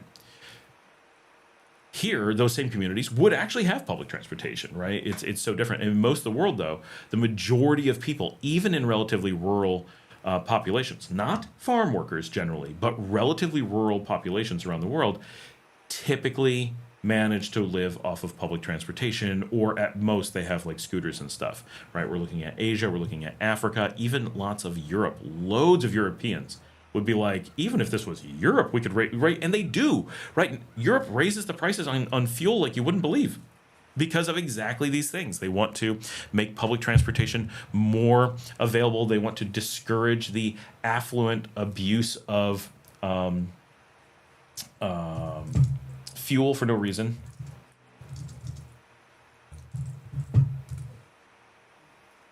So let's see what is the current price. Oh, I guess Norway is not too bad. They are higher than here, but not crazy. They're just under $8 a gallon. Oh, no. It fell. No, their gallon prices. No. That's correct. Yeah, $8 a gallon, which traditionally has always been quite high. Norway has always been a country that keeps it quite high. So much of Europe, you expect those prices to be much higher. Even Canada, we expect it to be much higher. It is the U.S. and oil-producing countries, and not all of them, right? Norway is a major oil-producing country. The U.K. is a major oil-producing country. They don't work to keep those prices super low. They don't want to be consuming all that much oil if they can help it. Jack says, so say what you will. Look at, oh, no, because yeah, but you are totally okay with a totalitarian government in Nicaragua and not willing to speak against it. You make it seem like it's all sunshine and rainbows here, as it is, Richard. So you act like there is a totalitarian government, which tells me you haven't been here, right? Because it doesn't take very much of living here to know that is not the case. And I'm not willing to speak against it. I do speak against it when they do things that are bad, but you have to come up with things that are bad, and lacking doing so is kind of the challenge, right? It's been, why do you live here if you believe that is true? I don't believe that you either believe it and or live here. It needs to be one or the other. Why would you be living here if you believed those things were true? If you were scared of the government and thought you had no freedom, I don't think you would have moved here. So I think you are here. I'm just saying that I don't think you believe the things you're saying, right? I live here, and one of the reasons that I choose to live here is because rule of law has been very good.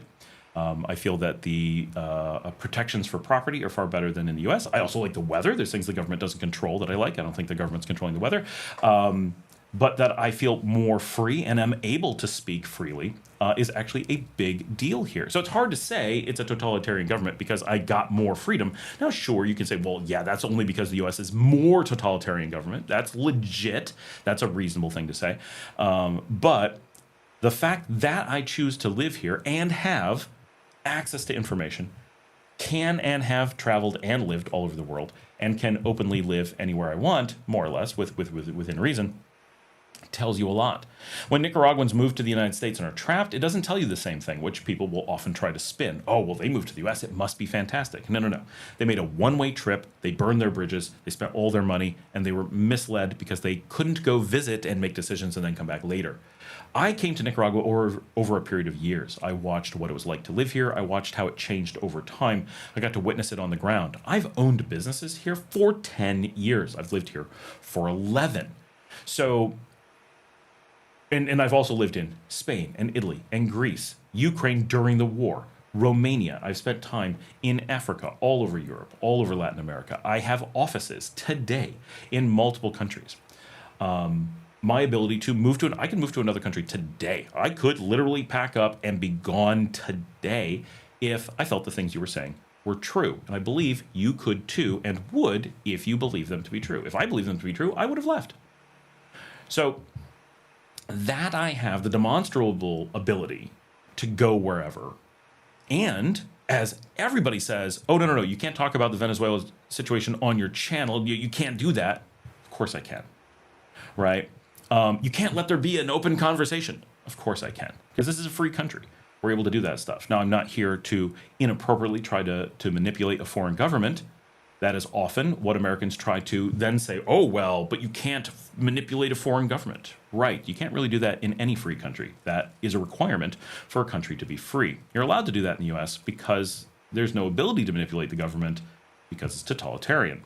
So the fact that we're able to speak about other things and foreign policy and stuff and know that we can do so, and we know we're being monitored, and we know they're not going, no one's knocking on my door, no one's calling me and saying can't do that. I do have a phone right here. I normally keep a line of communications open. If I was to say something that someone was like, no, you can't talk about that, it will actually ring.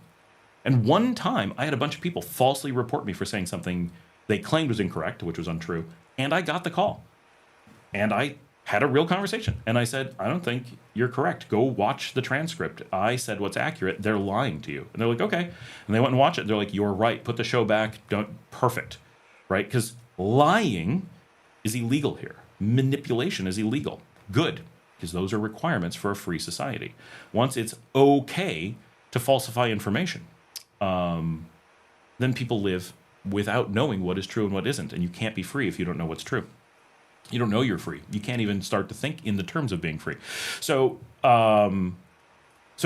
you know from me being here, you know from the things that we show, you know from the things that we say, you know the things that we're able to do, you know the things we're not afraid of, you know the choices that we make tell you an awful lot. And what I'm saying is the choices you've made tell us more than any words could possibly. So I have complete confidence, Richard, that you don't believe these statements, but I do understand that you're probably an American and feel you are threatened and have to say these things so that you feel safe going back to the US should you need to. Totally understand. I feel the same pressure. I'm just not giving into it. But I totally feel that pressure and that fear that my own government, and I have been threatened that I will be, like I said, people threaten that they'll report me to the US government for telling the truth because that is not something that they support. Richard Johansson says, I can show you fuel prices in 8 countries over the next 5 days, and they will be more than $4 per gallon. Over the next 5 days. Why the next 5? What did I miss that the next 5 days are important? Are you just saying that prices will go up or that everyone's going to go up? Jack says, there's no point in criticizing the current government when most people aren't aware of the history that produced them. That's a really good point. Richard Johansson says, I said nothing about governments, only about fuel prices and facts. I think those are, I don't think anyone was responding to that. Maybe they were.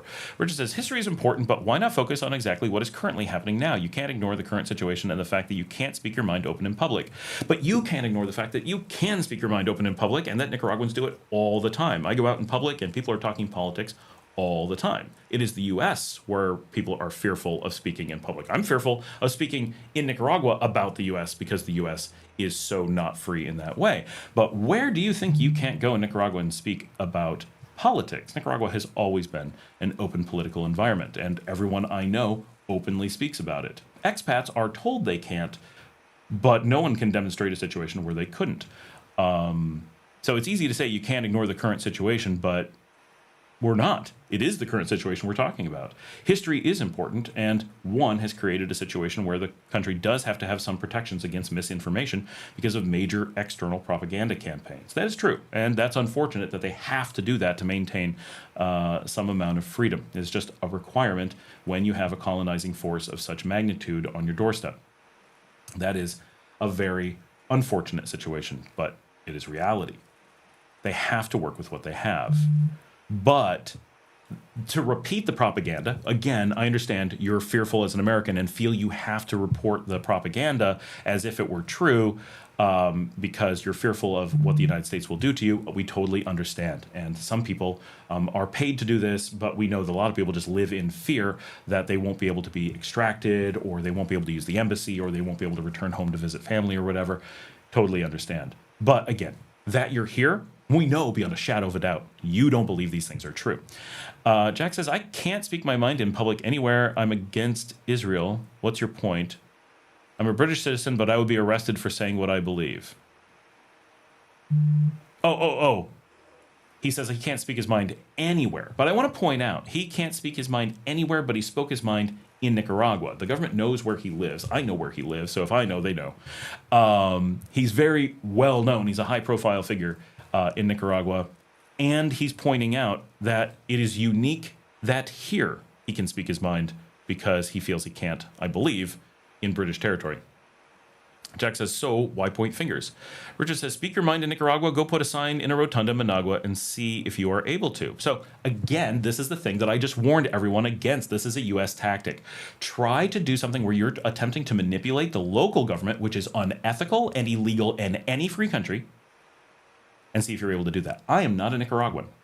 Just like if a Nicaraguan went to the United States and tried to promote a presidential candidate, I would hope they'd be arrested and deported because it's unethical. It is unthinkable that they would do such a thing, and it is not their place. It is not my place to do that.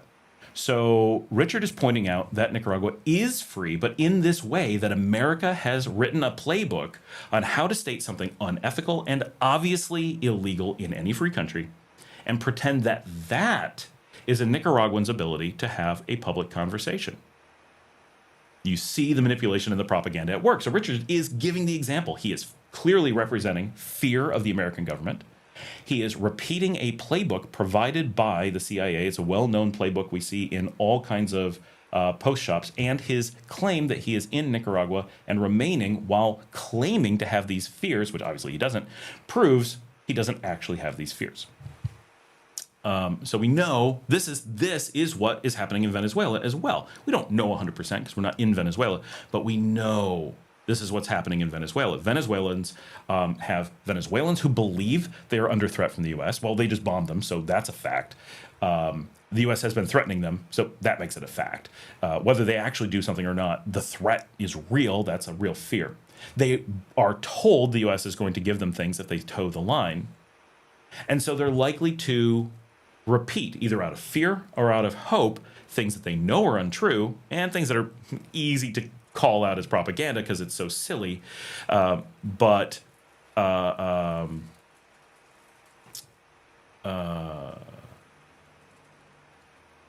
they repeat this playbook that they're given, sometimes formally, sometimes informally, that if you have any brain, obviously doesn't make sense. And it's interesting. Richard says, go speak your mind in Nicaragua. I speak my mind in Nicaragua every day. So obviously, demonstrably, I know you're lying and you know you're lying. So what are you trying to prove to the people on the channel who I'm here speaking my mind and you're saying I can't, and Jack is speaking his mind and you're saying he can't, and you're speaking your mind and saying you can't? Only you're speaking out against the Nicaraguan government, Richard. So clearly, I'm able to speak about what I feel is going on in Nicaragua, and you're able to make a claim that the government is doing certain things in Nicaragua, and you're doing so without any fear. So you're demonstrating at the moment that you claim to be in Nicaragua and are able to make these statements, and not just make them privately, but are able to make them publicly and published. You're proving our point. You certainly can speak out against the government, and in your case, you're certainly able to falsify stuff about the government. And while that's illegal, and it should be, unless the police are knocking at your door right now, you just proved that you fabricated it, right? You clearly are not afraid to speak. Richard Johansson says, are you speaking from personal experience or just speculating? Well, we'll find out, right? So, Richard, if the police show up at your door, please film it and let us know. Tesla or Edison. Miss your channel, Jack. You seem like a good guy. He seems like a good guy, but when you get to know him... No, just kidding. Jack's awesome. We love Jack. Oh, Jack, I'm going to be in Managua tonight, but I'm going to be really busy. I don't think I'll be able to hang out. But I will be at Primitivo having cocktails. If you swing by, I'll buy a cocktail. Jack says, I'm so sorry there is so much fear within you. I know, right? So for Richard, I mean, the thing is that you say you're in Nicaragua and... your claim is that you can't do these things, but you don't have to have fear here. Like, really, you have that power. The U.S. is not going to reach you in Nicaragua. That's not real. You have the power to do things here. Richard says, personal experience as someone that cannot come back to my own country, they took away my citizenship. That's a far cry from his statement of being here just a few things ago. So it's changing, trying to make his point. That would be interesting, Richard. If that is a true story, right? And I've called everyone out on these things, email me, provide me evidence of that. And absolutely, if that's really happening, we'll dig into it, right? But so give us a story. What did you do? What jurisdiction? What action did you do? But this doesn't match the story you've had, right? You're making claims about things that you can't do. Now you're claiming to be a Nicaraguan citizen, but not in Nicaragua. Whereas earlier, you made it sound like you were not a citizen, but were in Nicaragua. Now, yeah, you didn't say you were not a citizen, but you did say you were in Nicaragua.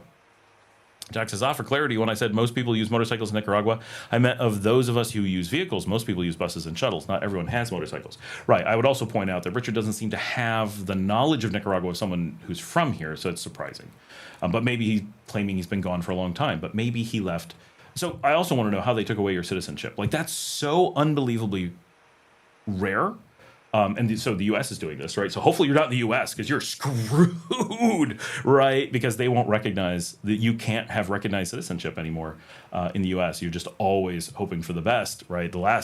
Nothing could be scarier. But, the bottom line is I don't believe you, right? But if you want to convince me, do so, right? I'm open to being wrong. I'm open to this has happened, but I've been asking for this stuff for a long time, years and years. Right? Everyone says, oh, they stole my property. When you dig into it, no, wait, you never bought that property. Oh, you stole that property and you're mad when you got caught. Oh, you were never here. You just made it up, right? The constant stories, they never end. And it's easy for an unidentified account to have a changing background status and be like, you can't say these things. You can't say these things. Okay, but your story's not consistent. You didn't lead with, I have evidence. Right? It only came up when we pushed you into a corner, and then you're like, how could I make these things work? And then it didn't line up with your narrative to that point. It's really just, and obviously, Richard, if that were true, which is a huge if that we have no basis for believing, because the other things you said don't ring as true, but it could be, then you are living in the U.S. and cannot, as a Nicaraguan in the U.S., you have no right to speak your mind. None. Period. Even in a soft form as an American, you don't have that freedom. But as a foreigner, you have no ethical right. You have no place. Because you're a refugee, right? 2, you obviously live in fear and must say these things, which is before he said this, what I said. Nicaraguans and Venezuelans end up in the U.S. They've burned their bridges back home, and then are forced out of fear or actual coercion to state false things. And so Richard is now claiming to be in that group. And he can say anything he wants that is not true. We know he's in a position where he must say those things. So whether someone's actually there with a gun to his head, not really, or he just knows that his situation is tenuous, he is an immigrant without rights in a totalitarian regime, and is scared for himself and his family, that is incredibly unfortunate. But if that's where you are, presumably, then that explains why he's saying these things. He has to. He does not have the freedom not to. Maelstrom says, I can agree that the U.S. is not blameless, but I 100% disagree with the idea that colonization absolves a country to its destiny going forward. Say Cuba's situation is the U.S.'s fault. So Cuba had a lot of... I don't think you can say that. I'm going to say it's 100% U.S.'s fault. The U.S. created a situation where they couldn't self-govern without a dictator in charge. I didn't say that very well. A dictator in charge. Cuba was forced into that situation, right? The U.S. came in militarily and still occupies part of Cuba. In order to maintain sovereignty, they do what they need to do. That's the first part, right? We do what we have to do to be free and safe. The second part is what we had to do to be free and safe, then has ramifications that carry on for generations. Cuba is in that situation. Now, I'm not saying that everything's the worst it could possibly be, and there's a lot of good stuff in Cuba too, but Cuba is still reeling from that colonization. They're in the cone of, it's so recent, there haven't been enough generations, and they haven't been lucky enough to be able to free themselves of the damage from the U.S. And the U.S. continues to have sanctions against them. So even if at some point Cuba would be responsible for its own actions, We have not gotten to the point where that timer starts on that yet. It is still occupied partially. It is still militarily overseen by the US. It is still under that fear, and it is still under sanctions for just being free. So I agree. At some point, a country becomes responsible for its own future, regardless of the colonization. But I don't agree that that clock starts until colonization is over. It has to start once colonization is truly over. And it cannot start until it's had enough time to separate itself from the colonization. And it'll always have some amount of damage from it, just like the US has some amount of damage from England, right? That's where we got slavery from. Does the remnants of slavery still affect the US? Yes. Is the US at a point yet where it can say, oh, we can just blame England for that, none of it's our fault? No, it's been long enough of being separated from England that they carried on those things for too many generations. They didn't solve them in the 1860s. They solved the slavery, but they didn't solve the remnants of slavery in the 1860s. They still linger on today. They cannot blame England anymore. I 100% agree. Cuba is not yet at the point where it is free from the US as the US was free from England in 1776. You could argue 1789. You could even argue 1814. I'll give you that, 1814. Cuba is not yet up to where the US was in 1814. Good enough. But until it's had a few generations after the 1814 point, which is when the US no longer has sanctions on them, US is now openly doing economic trade with them and no longer militarily occupies them, then the clock starts ticking and we give them a minimum of 80 years and realistically more like 120 to free themselves of what colonization forced on them. Because the actions you must take to form a government under military dictatorship like that create an inability in most situations to form a future government. And it takes quite literally generations to create the education necessary to have democracy and to have mechanisms that work healthily. And the US is a great example that, given a full 215 years, 14 years, sorry, 212 years post fully being out from under British thumb, 1814 being when the Second War of Revolution, as they call it, finally ended, and we knew free and clear that the U.S. was a sovereign country and no longer under fear that it was going to be overthrown. So like Nicaragua around 1990. At that point, right, because it's not, so Nicaragua's 1776 moment was 1979, but they were still under war with their foreign colonizer, just like the U.S. was, until, for the U.S., 1814, and in Nicaragua until about 1990. So it is only since then, and then there's this like recovery years, right? The U.S. actually recovered a bit quicker. Nicaragua had a puppet government for a few years that halted development, actually moved it back a little bit. So they've had much less time, but everybody's a little bit different. But if you look at the U.S., things like the utter lack of democracy, the lack of the ability of the people to influence the government, the influence of slavery on modern society, these things are so prevalent that it's hard to say that the U.S. has managed to overcome its problems from colonization. It's really easy to blame the UK for those things still in America, because even the US, with all of its resources and its physical distance from the UK, wasn't able to do that. So we can't even begin to think that someone trying to free themselves from the US would be able to do so with much higher proximity. The scale of power between the US and these colonies is so different than between UK and the US, right? When the UK and US separated, they were about equal populations and really far apart. Now, Venezuela is a tiny population, and Cuba is a minuscule population compared to the US, and the distance is so close you can make it in a speedboat. Right? It's a world of difference. So, yeah, I'm 100% down on we cannot blame Cuba for what it has felt or what it needed to do to get what amount of sovereignty it has from the US. There's no ground for being able to blame them when the US created the situation and continues to encourage the situation. And even if the US did it and then backed off and was like, oh, we're so sorry, they created something that takes a minimum of 3 entire generations of focused effort to overcome, because you have to build democratic norms, and then you have to educate democratic norms, and you have to get past the point where media is completely manipulating those, which basically you can't, or you have to choose to go down a different path.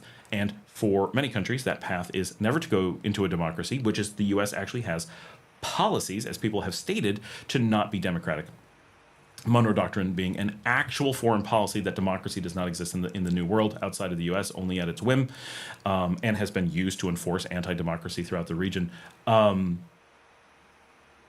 As long as you have that, right, you cannot blame the countries for trying to maintain freedom, because you have to be free before you have democracy. And many places find that, one, what they've been taught is democracy didn't work. If you're looking at the US and saying, is that democracy? Well, that's a fail. We don't want that, surely, right? Even if it just results in us acting that way to other countries, countries don't want to do that. But also, it's very ineffective, right? Like, I had to take poli-sci in my graduate work, and one of the things they teach is that democracies are stagnant. They don't thrive. They don't do good things for their people on average. They do from time to time, but their project scale is very low. If you want to see big successes, you have to look at monarchies and dictatorships, which are basically the same thing, just arrived at two different ways. And so many countries look at things and say, that's not what we want. We don't want to spend our time embroiled in politics. What a waste of resources. What we want is someone who's leading the country and making decisions for the good of the people. And sometimes they get it wrong, but they're trying to do the right thing. Democracy will not even try to do the right thing and sometimes get it right. It's very different. So if you think about how democracy works, if you think about what people are like, there's not a lot of hope. And it's very hard to blame a people when you're in a democracy for what comes out of it, because very few people have the knowledge of what would be necessary to do good voting.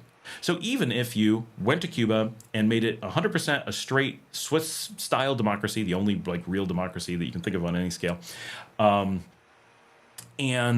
Switzerland does a lot of terrible things, right? So democracy is doing great things for the Swiss, but not great things for Swiss on the world stage, right? And I'm Swiss, so I can blame them for a little bit. And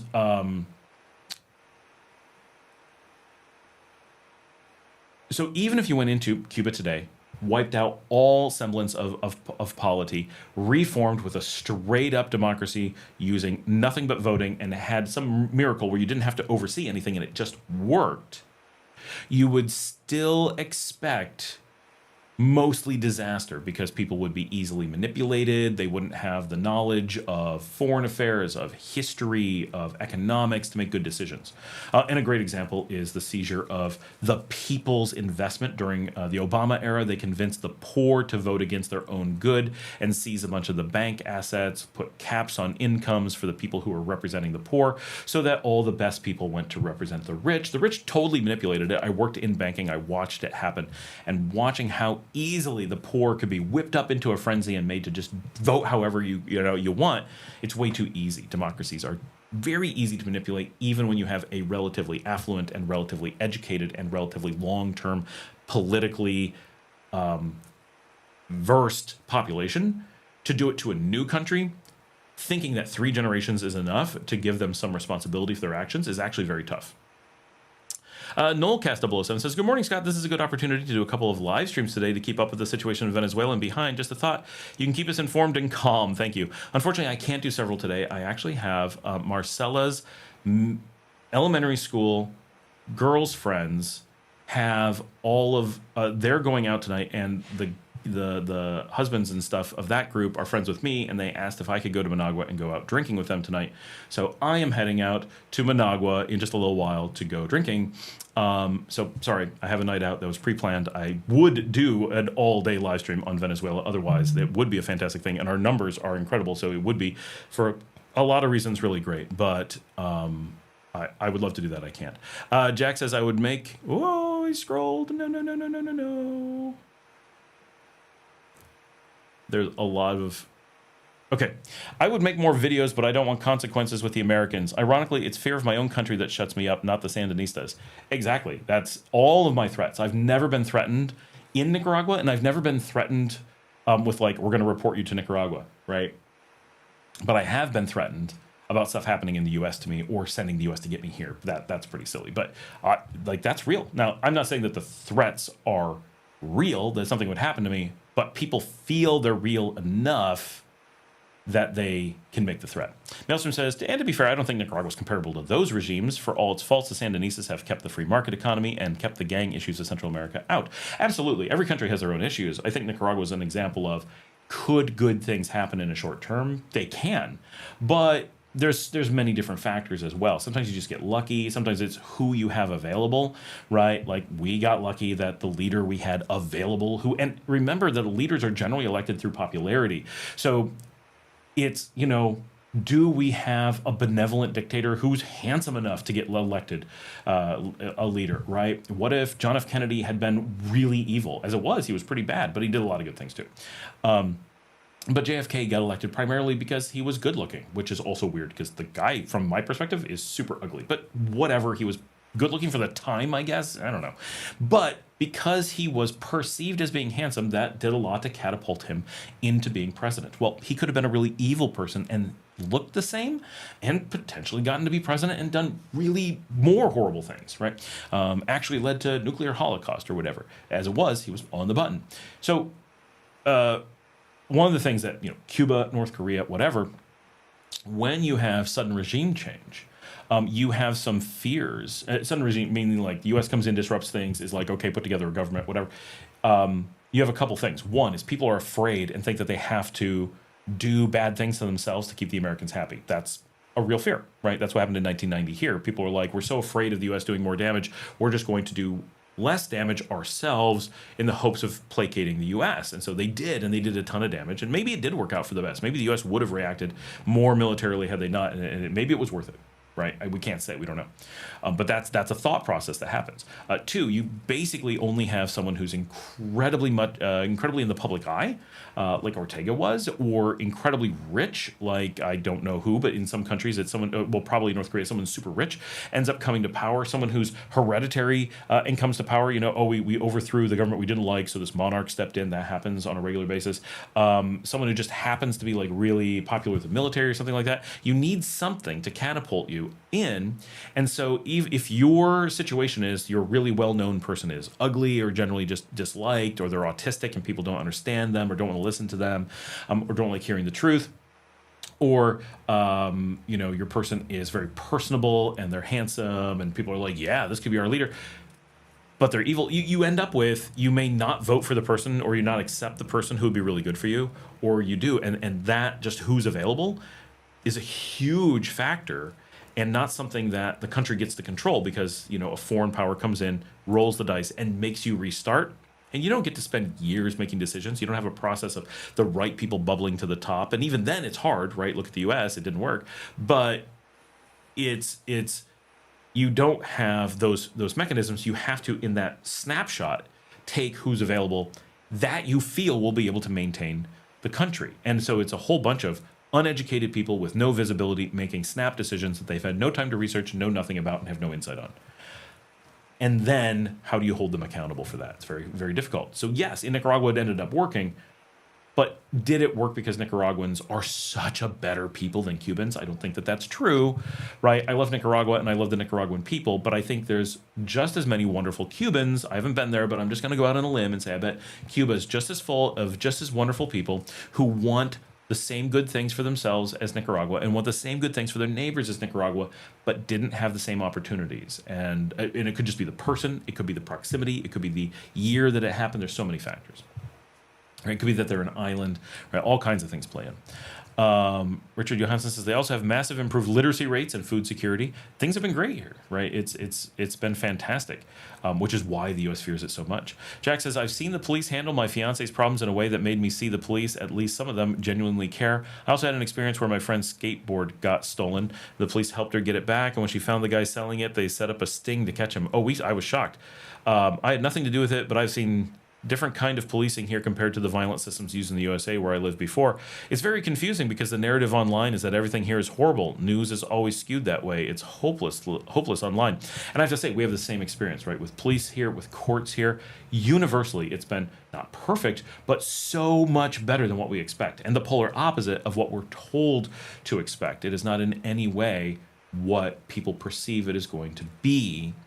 And, seeing the police firsthand, seeing the government act firsthand, seeing the courts act firsthand, like, I have complete faith in this system. Like, I mean, as much as you can with the limited visibility. And again, I'm not a Nicaraguan, so as an expat who's deeply involved in the system and working hard with it, my faith in this system is very high. I've had exposure to a great number of things, and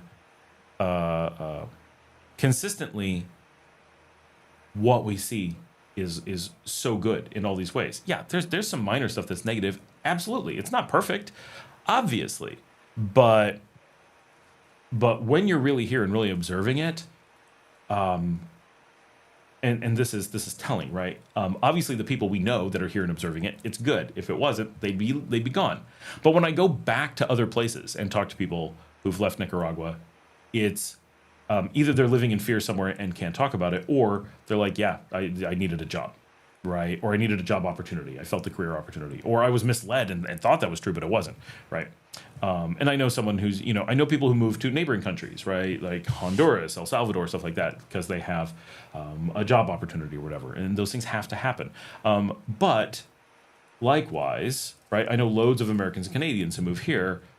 And when a Nicaraguan moves to some other place, they have so much pressure making that happen, so much propaganda making them think that's the right decision.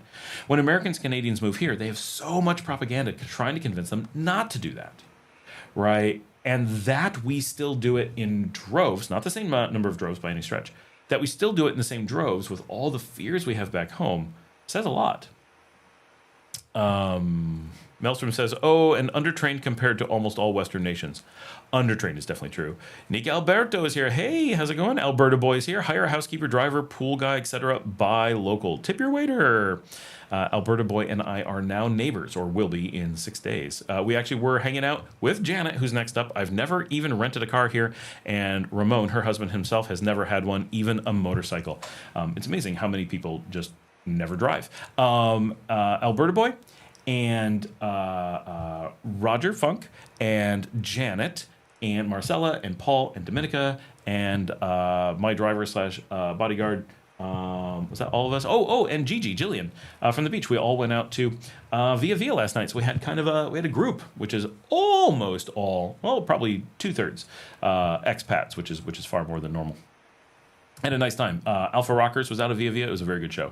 Jack Pittman says, yeah, I meant that in England I would be arrested. There's a bunch of that happening now. You can get arrested for just holding a pro-Palestinian sign there. Oh, absolutely. England, France, so far from free countries at this point. Here, we can openly support Palestine without any fear of retribution. It is glorious. It's funny. Like coming here and being like, it's such a breath of air that you can actually speak your mind. Very importantly, the thing that people mistake, right, is they hear you're not allowed to attempt to manipulate the local government. By manipulate the government, they don't mean like trick government officials. They mean also illegal, I'm sure. But they mean you're not allowed to try to trick people or coerce people or pay people or threaten people to vote a certain way or to speak out against the government or speak for a certain thing, right? And importantly, it's not just like people are like, you can't speak out against the government. No. I'm not allowed to speak pro-government or against the government. I'm not allowed, as a foreigner, as it should be, I'm not allowed to pick sides as far as the government goes in either direction. Because yes, speaking out against one thing sounds really bad, but speaking for the other thing is equally bad, right? If speaking negative about one, it's just another way of speaking pro about the other. So it's equal. And so people were often surprised. I would go to events and they'd be like, oh, look, they got like, Sandinista flags or Sandinista clothing. And they'd be like, why don't you get one of the hats? It would look good. And I'd be like, well, I'm not allowed to. They're like, what do you mean? This is the locals. Like they never had to think about it. I'm like, I'm an expat. I'm not allowed to promote a government party, a political party. And they're like, you're not? I'm like, no. They're like, oh, we always knew you couldn't speak out against it. Most people knew that, not everyone. As a foreigner, I'm not allowed to speak against it. They clearly are. But they're like, you can't promote them either, even the one that's in power or the majority. Like, yeah, no, not at all. I mean, I'm sure they would be like, thanks for supporting us. You have to go now, right? It'll be a very friendly drive to the border, sure. But, and I'm not saying they would expel you over wearing a hat, but they would have a conversation with you for sure. But now some laws have passed about the rules haven't changed, but there's some clarity around clothing and stuff has changed since that time, which we won't go into here. But they were really surprised that I wasn't able to support anyone let alone the majority party, the leading party at the time. But it's all really part of the same. So I'm very thankful that they apply the rule evenly, and the rule doesn't come from the Sandinista era, to the best of my knowledge. It is an older rule that they just kept. But so foreign propaganda that wants to manipulate you, like they got Richard, not Richard Johansson, the other Richard, they got him to say that, oh, go and do this thing and see if they'll arrest you. Well, I'm a foreigner. Of course they would arrest me. That is illegal, as it should be, and as it is anywhere. And I don't know any country where that would be legal. To try to manipulate your opinion, to try to manipulate Nicaraguans' opinion of their own government, right? But I'm absolutely within my right to speak on behalf of the foreign policy of any country, because it affects me. Right now, I can't say how you have to vote. Right, I can't. It's let's say that England has a foreign policy I don't like, or do like. Doesn't matter. I don't have a right to say I don't like how England chooses its foreign policy. That's an internal matter for England. Jack can make that opinion. I cannot. I can say I don't want to live there because I don't like the way that their government works. But it would be weird, because why do I care? Right? I only care about the results, like foreign policy or taxes. But because I'm not part of the polity. But it is not within my right to choose how the British choose to self-govern. That's up to them. But it is my right to like or dislike how they behave on the foreign stage. So if England goes and invades Venezuela, which, let's be clear, England immediately said, we had nothing to do with this. Oh my gosh, this was not us, right? They distanced themselves instantly. I am absolutely within my right and my duty as a citizen of Earth to be thankful that they had nothing to do with this, or be upset if they ended up actually having something to do with this and lying about it. It is everyone's right. It is everyone's responsibility to have an opinion on global politics, on foreign policy. That is a different thing. And here in Nicaragua, I have full rights to have opinion on my own government and on all foreign policies worldwide. That is the most free that any person can politically be. Anything different, any deviation from that in either direction is less free. In England, you'd be arrested, can't say anything. Richard Johansson says, let's not get the two Richards confused. Yes, absolutely. RJ. Alberta Boy says, lol, try protesting the Liberals in Canada. That's why Alberta is voting to separate this year. That's going to be so tough. What would they do? Like, Alberta's in the middle. That's the problem. I mean, I understand it has a border with the US, but it's still tough.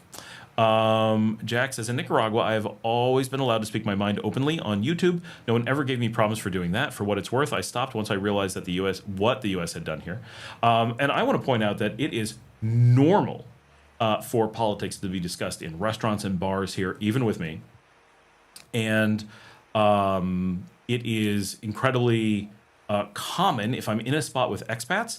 I've had times where expats have full-on accosted me and are shouting in the bar propaganda stuff and telling us that what we see on the ground and the observable Nicaragua is all fake, and like telling us that all this stuff, like, that you can just point out the window and be like, look, you can see it's not true. They're like, it's communist. I'm like, this is a European-owned restaurant that you're in, yelling about, like, what to an American, and we're all able to have this screaming conversation about politics. And there's police right outside, and they're not coming in to get you. Like, what part of this observational world makes you think you can just lie to my face as we're standing here demonstrating that what you're saying isn't true? Very, very interesting, right? But that happens. I'm not saying you should, but it does. King Bob says, hey, I just heard that Maduro got kidnapped. I'm not sure kidnapped is... Yeah, no, it's a pretty fair assessment. Yes, Maduro and his wife were taken in the wee hours of the morning from Caracas, and to the best of our knowledge, are now in New York. They got there awfully fast, but those jets move fast. So yes, that is going on. At this time, it doesn't seem like anything else has unraveled. We're trying to watch as kind of best we can. It's very difficult. There's very little open news available. Of course, there's a ton of like Twitter stuff exploding, but it's hard to know.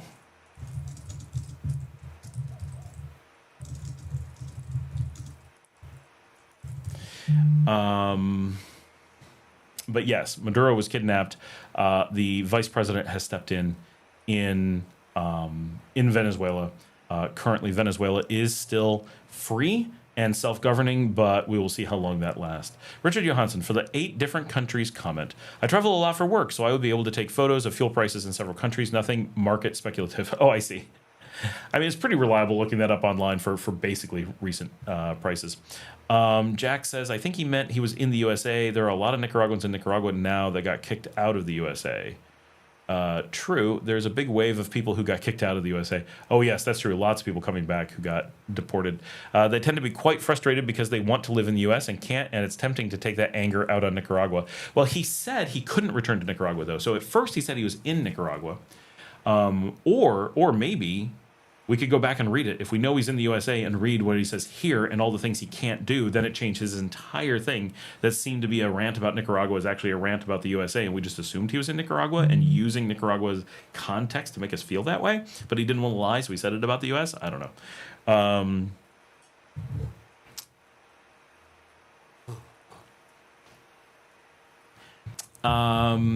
E.R. Werman, what I want to know is if they have changed or will be changing any entry policies to Nicaragua.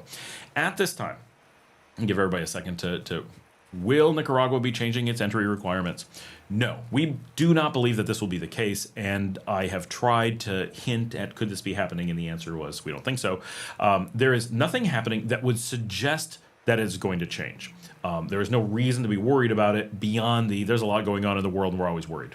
Understandable, but there is no trigger here. There is nothing that could or should make for a specific change to immigration for Nicaragua. Of course, Nicaragua is sovereign and they can make their own decisions, and all it takes is one person being like, I think we need to make a change here, and then they start talking about it, and then it maybe does happen, right? It's always a possibility, but it's a possibility with nothing happening as well.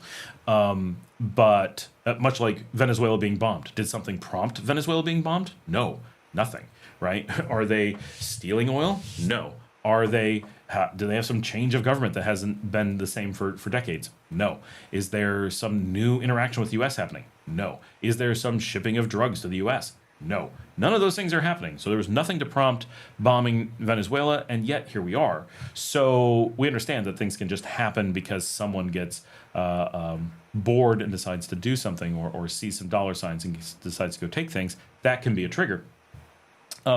But Nicaragua has the policies that it has for a reason, and there aren't any expected triggers to cause them to reevaluate them or to cause the underlying factors that resulted in those decisions to change. So no, very unlikely for entry policies to change. Who would that benefit? Right, and that's kind of the way to always look at it. What would be the reason for Nicaragua to change? There really isn't any. Anyone caught a wind of any change that might be taking place starting this year or with this conflict? No, I think you're pretty safe as you reasonably can be. Totally understandable that people are wondering. Yeah, but so I'm not sure whose response this is to.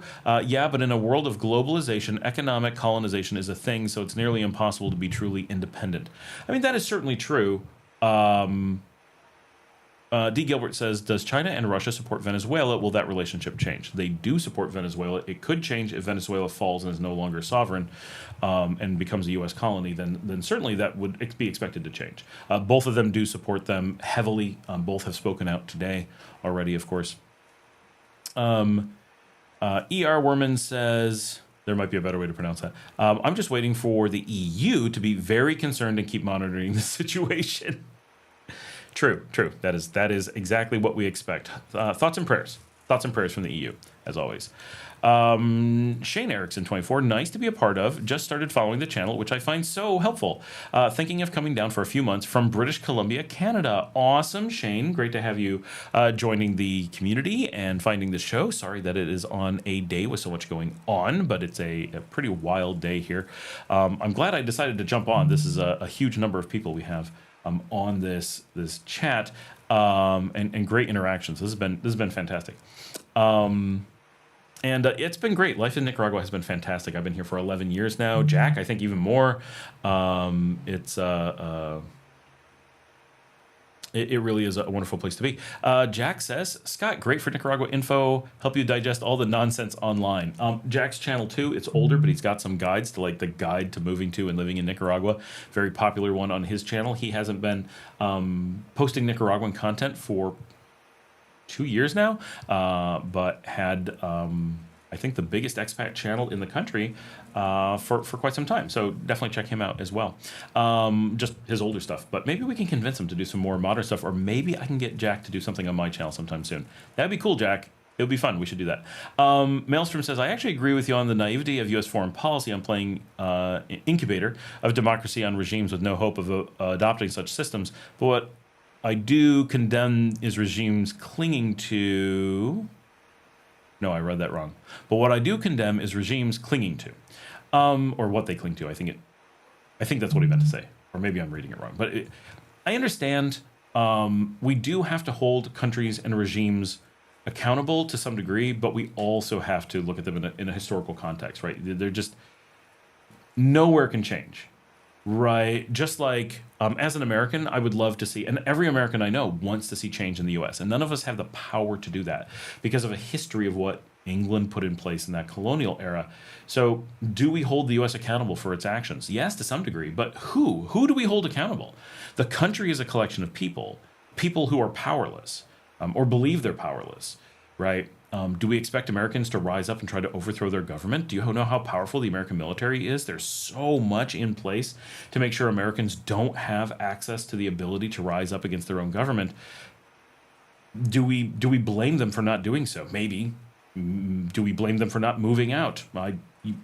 Okay, I moved out, so I'm okay with you deciding to blame them for that. Like, that works for me. But what action do we expect them to take? And so pick Cuba. How do you blame Cubans on the street for what's going on in Cuba? Do they have the information to know how to change it? Do they have the economic insight? Do they have access to global resources to understand the context?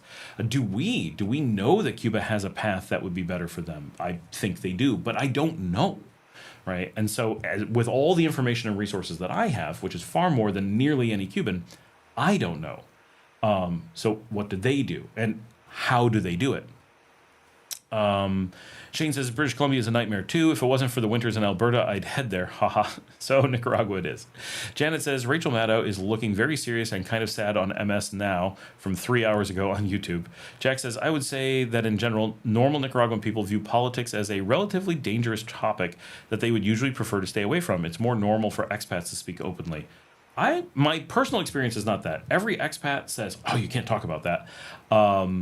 But we aren't supposed to be discussing certain things, but we can definitely talk about certain things. But I really don't find, and when I say I've had, people, expats screaming about politics in places with Nicaraguans, and Nicaraguans absolutely yelling back, I have not encountered very much of the Nicaraguans feel that they can't speak out about things, and when they do, they're quoting the U.S. and not quoting something from Nicaragua. They're like, "Oh, the U.S. says." It's like, sure, of course they do. Jack says it's not like they are terrified; they are hesitant in general. They associate it with problems and arguments and issues. That is a little bit different, right? People don't want to have too many things. It's amazing how many people, though Nicaraguans, reach out to me and talk politics. Like, people make a point of it. So it's definitely not something that I sense people distancing themselves from. It's not like in the U.S. where, and this is totally cultural, this is not an indictment of the U.S., it's considered one of those off-the-table things for, like, family gatherings, like, oh, we don't talk religion, we don't talk politics, which I think really shows that people are not feeling very good about their religion and politics, right? If you felt that you were behaving well with those things, you'd want to talk about it, and you'd want others to talk about it. And when Americans say, oh, we shouldn't lose friends over politics, that's quite an indictment of how little morals and ethics you have. Like, absolutely, religion and politics are absolutely the most important things you could have to cut ties over with people, short of, I found out he's an axe murderer and has a bunch of bodies in the shed. I get it. Cut ties before you find out his politics, right? I don't care how much he aligns with you. If he's chopping people up and cooking them over the campfire, that is not the friend you need. I know you're lonely. Find someone else.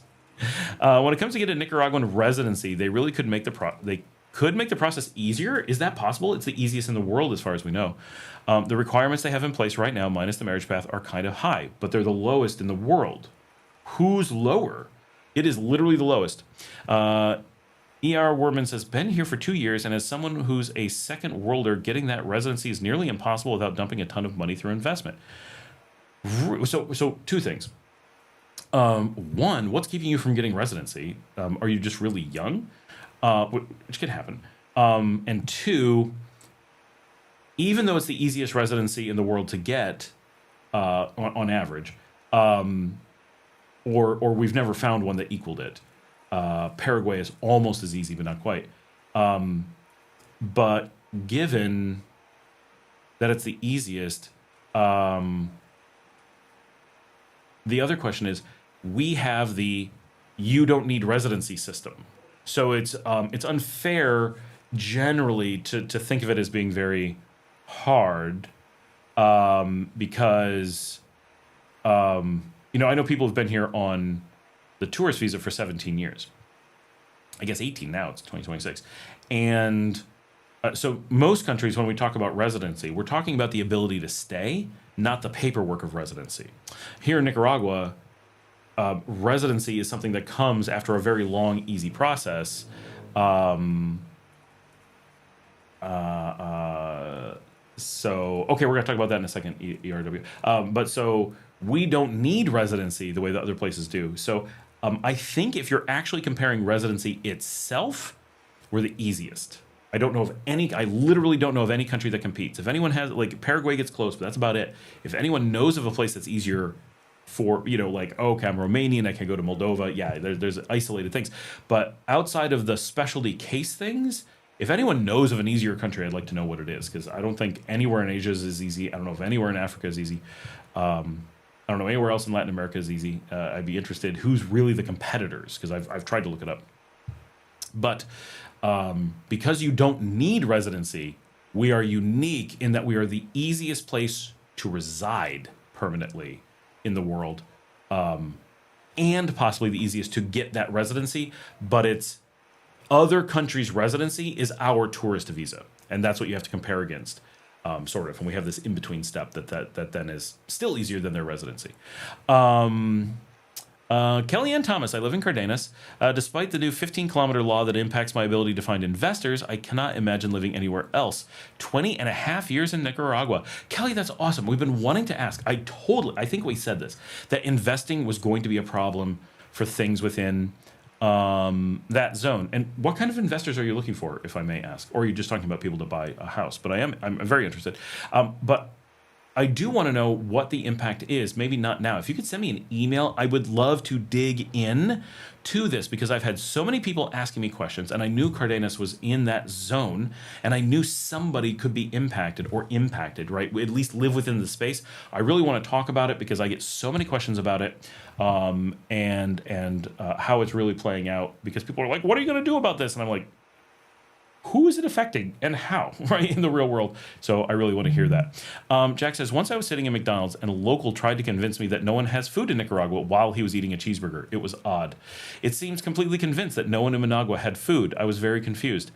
This stuff really happens. The amount that people will just look at you and tell you, like, oh, there's police on the street. And you're like, well, not this street. Oh, there's no food in a restaurant. Oh, but you can't speak politics while talking politics, and on and on and on. And you're like, who? Where? Okay, so E.R. Werman says, yeah, not a pensionado. Got it. Don't live from social welfare. As someone who is employed, I can't go through that route. So he's absolutely correct. He also says that part is true for U.S., EU, Canada passports. You don't even need a visa. You just enter the country. Correct. So, and for you said EU. Yes. After your time is up, you just do a border run, rinse and repeat. Exactly. Yeah, exactly. So I'm going to assume you're under 45, and that's the challenge. If not, let me know. But that's normally the factor that hits people the most. And then normally the answer is, oh, you're just supposed to wait for that. But we'll talk about it when you say if you're over or under 45. Diego is here. Hello. Kellyanne says permaculture farm community. Oh, for the investment. Okay, that makes sense. Um, yeah, I can see why that would hurt investment. So, do you see um, simply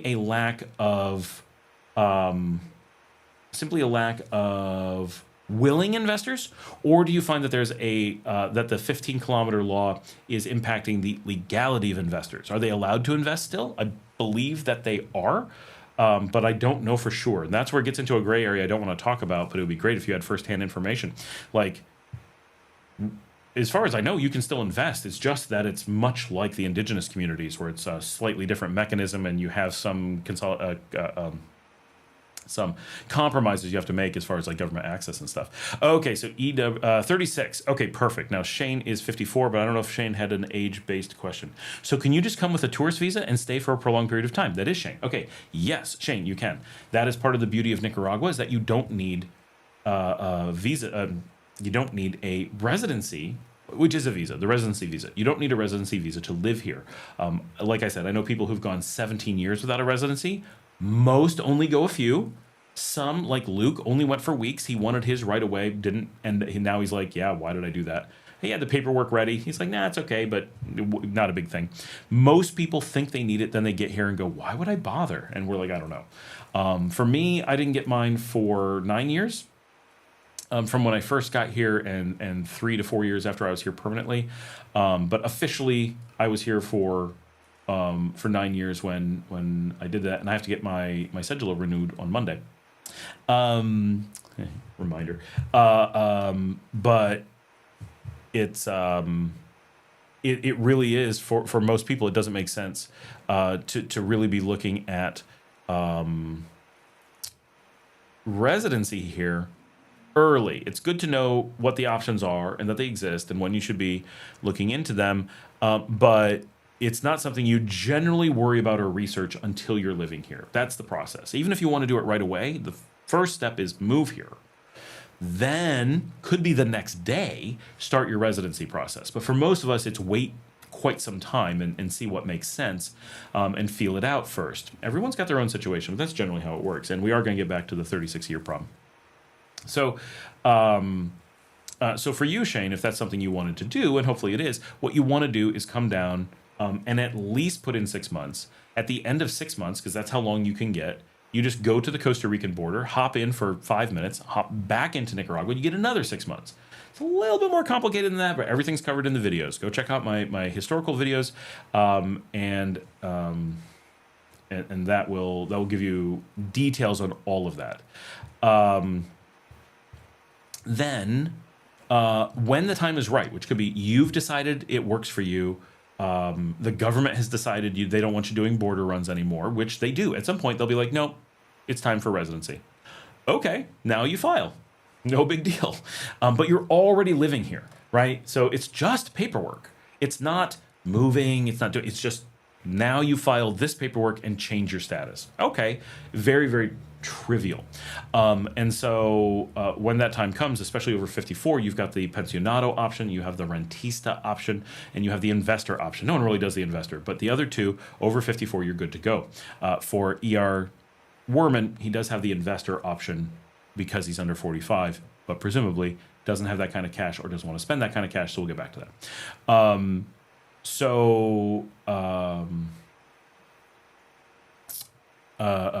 You are really in good shape. And the government wants to see you here for a little while. They don't want you just showing up doing a bunch of paperwork because they know then you're 50-50 going to leave. But if you're here for a while on that tourist visa, even just a year, then they're like, this is a person who tried it out. They like it. And now they legit want to stay because they're willing to put in the paperwork once they know. Perfect. You're looking better. Unless you're ERW Herman. And so that's really the general path.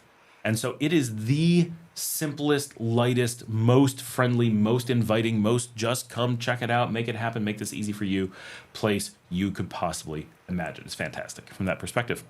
Okay, I'm going to get a little bit because I'm going to remember E.R. Werman's thing. Kellyanne says, hard to ask for investors because we do not know what will happen in the future with land confiscation and because some foreigners in other areas have had land confiscated. Is that true that they've had it confiscated? Because I've asked a lot of people with that claim, and then it turns out it wasn't real. Because you'll notice you said people in other areas. Are you saying other areas within the 15 kilometers under the new 15-kilometer law? That would be scary if you're within the 15 kilometers. But I have yet to find a person who claims that they had land stolen firsthand and would then back it up. It was always someone in America just saying the story and then disappear as soon as you ask for details. Or someone here, I've run into people in person who said it's happened, and then when you press for details, they're like, well, okay, I didn't have a deed.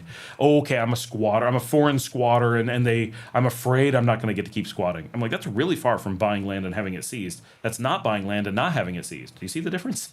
But I've dug into so many. And Diego, who's here, we had a great conversation. He said one of his neighbors had it seized. We dug into it and found out that he's Nicaraguan. That as a Nicaraguan, he was not aware that what we call squatting isn't what we call land seizure. That's just someone living in a house until it becomes theirs. It's a deed transfer under fully legal, predictable circumstances. Unfortunate, we don't like squatting, but it's also important.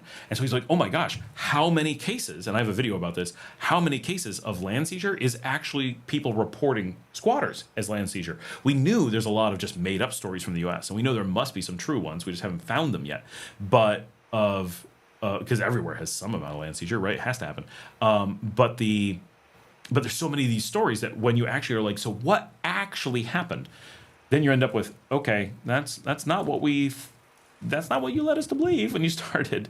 Ida says, I think I'm a fringe case. I'm from one of those countries that actually need a border visa, so I get 30 days and then extend it for 2 more months, and I have to leave the country and repeat. Okay, that sucks. Jack says the abogados don't really take you seriously unless you can prove to them you're serious, because many people start the process and then leave. ERW says that's getting very tedious. Yeah, I bet it is. Jack says it's a lot easier if you can show you have stake in Nicaragua.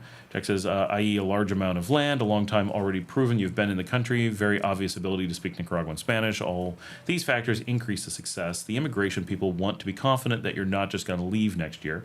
From what I've seen, they have 2 major concerns. One, they want to ensure you aren't taking Nicaraguan jobs, and they want to ensure you will actually spend time in Nicaragua instead of just leaving. They actually care quite a bit that you're going to create an economic boost for the country, even if a small one. Generally safe, most expats do, but as long as you're not taking a job. Kelly says, I know 2 who were 50% investors, others were 50% owners. The land was 5% Nicaraguan, or 50% Nicaraguan, 50% foreign owned, and it was because Nicaraguans were political. 50-50, sorry, my typing sucks. That is I get it. That is different than a seizure. That is a corporation situation. Certainly, I mean, as a general rule, as a business person, you never get into business like that anywhere with any group for anything, because of the dangers with that. But that is unfortunate, and it is a risk. It's also a risk in the U.S., but it is, very importantly, not a land seizure. But if you're forming your community through that type of structure, it is something that would always be a risk, and would make investors, it would make good investors hard to find, because I think good investors would avoid those situations. I can't imagine getting in 50-50 with anybody on a business, let alone someone from another country, where I like that's the amount of risk with that, because it's not the government. See, when we say seizure, what that means is the government taking something you possess. And in this case, it is a person changing the ownership ratios without the government taking it. And so it's unfortunate, but it's a different situation than that one. But it would impact the investors. Okay, so for E.R. Werman, so it is a fringe case, and it does make it a lot tougher. My first question... Far from my first question. My first question now would be, what lawyers have you talked to? I don't need names, but you know what I mean. Kelly says, I have a corporation to have land on border, so that is my issue. Okay, yeah, absolutely. That would not cause a problem. That would be expected to be more problematic and concerning. What if you just owned a house on the border? Do you know anyone who's expat but owns a house within the 15 kilometers?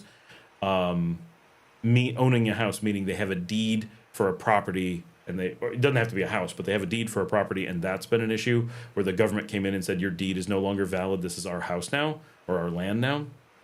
That's the thing that people are worried about. But a corporation that is in that 15 kilometer range is definitely difficult, but are corporations impacted? I don't know. I wouldn't expect so because the corporation is Nicaraguan. I'm assuming, foreign corporations can hold land in Nicaragua, so it is. I do have to make the assumption that it's a Nicaraguan corporation, but to the best of my knowledge, a Nicaraguan corporation can own land within the border zone the same as anything else. They aren't affected because they're Nicaraguan. My 2 cents without having done any research and on the fly thinking about that scenario. Right, that's my guess. So. So you have a salary income, you're 36, you have to do frequent border runs, and basically say investment or marriage. Don't know if there are some creative lawyers to find. Oil for the Ford? I'm not sure what that question means or what that statement means. No issues for people with escrituras yet. Good to know. Thank you. Because I don't know personally anyone within the zone. My gosh, people's inability.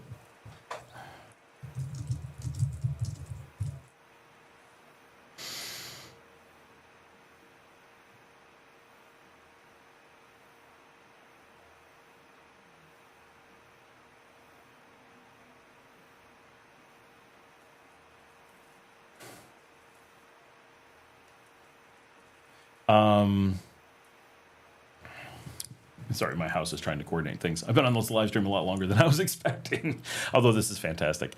ER, yeah. So obviously, investment is the easy answer. You only need $30,000 worth of investment. But that does make it difficult if you don't have 30,000 or don't want to throw 30,000 at a business because it can't be your house. Otherwise, I'd just get a cheap house and make that work. That's why Nicaragua doesn't allow that, because we would all do it and just be like, yeah, I got a house, I'm good. You have to have employees watch over it. You don't have to watch over it, but that would be foolish not to. You know what I mean? So it's generally not what you want to do. So you are in a special situation. I mean, have you found anyone cute here yet? Have you thought about the marriage thing? Kidding. I mean, there's a lot of cute girls in Nicaragua. If you look around, you may solve this while you're considering other options. I'm just saying.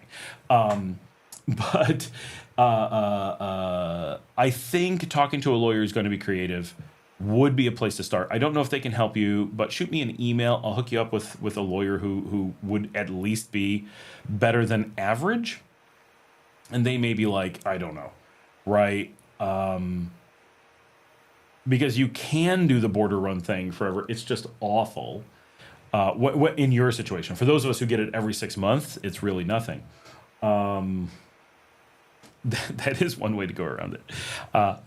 But the other is then you're waiting out the thing to 45. So the thing that you want to potentially do, right? Because you probably have 2 problems, and I'm guessing. One is that your money's from salary, and there is no salary mechanism for qualifying for visa in Nicaragua. Never. It's never considered. I mean, they might look at it, and as long as you meet other requirements, they're like, oh, this guy's awesome. He has a big salary on top of meeting other requirements. That's great, right? So that's how it worked for me. I have a rentista. I could have a rentista. That would qualify to let me in. I have a salary that would let me in if they considered salary. And but I did it by investor. So I had all the options to play with. I'm old. Like, I can do all kinds of things. No such thing, Alberta boy. Everyone's a digital nomad here. Everyone gets it. So hold on.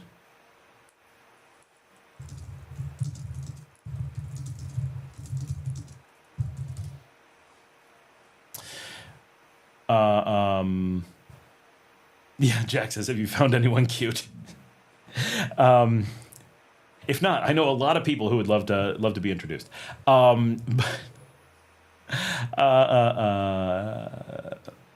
Especially with 36 and permanently employed, like you're gold around here. But no, there's no digital nomad. A lot of countries have that, but because everyone's allowed to be a digital nomad, here, Alberta boy, it's just automatic.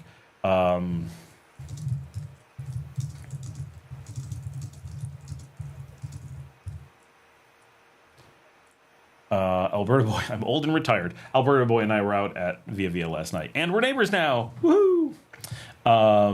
So we'll be drinking soon. Nearby. Actually, I didn't see you drink. Do you drink, Alberta boy? I mean, you're from Canada, of course you do. It's because it's cold, people. Not judging. I would. Yes, corruption could be your best thing through this. So this is where positive corruption exists, right? Meaning, you're in a position where you're paying. Yeah, we got what you meant. Where you're paying someone to do what's good for everyone. Look, the rules say this, but their rules are to protect us against deadbeats and problems. We're still going to go through the criminal checks. We're still going to go through the income check. We're still going to go through all the things. Can't we ignore that 45-year thing, right? Wink, wink. That's a positive corruption for the most part. All corruption is kind of negative, but there's positive corruption where everybody wins. There is no loser. In the US, you see the same thing, right? It's the cop who doesn't pull you over, even though you're going 10 over. He's like, well, there was no cars around him. He wasn't driving recklessly. If I pull him over, who wins? I don't win. I'm doing more work, and I don't get the money. The government doesn't need the money. They're going to use it for something nasty. The person I pull over is not going to have a better day because of this. They're going to have a worse day. And is there someone that is losing out because they're driving fast? No. In fact, everyone's benefiting because he's lowering the traffic. Well, why would the cop want to pull him over? Now, of course, sometimes the cop does, but we can argue that that cop is being corrupt. They're not applying the law evenly in all cases. Some person, they're pulling over because they're having a bad day, and I'm going to pull him over. They're breaking the law, I'm going to pull him over. I can pull him over. But if this other person's breaking the law, they can let them go. That discretion is another term for corruption. Right? They're one and the same. That's all corruption is people applying discretion that they, for one reason or another, have access to. And that's difficult because if you talk to a cop about it, they'll be like, well, I have to have that discretion because if I just applied the law as it's written, I'd be arresting all kinds of people. You're like, yes. Why is the law? Why do you think the law is written that way? So you clearly don't believe in the law. So we have to have this discretion. Well, it goes in a lot of different places. But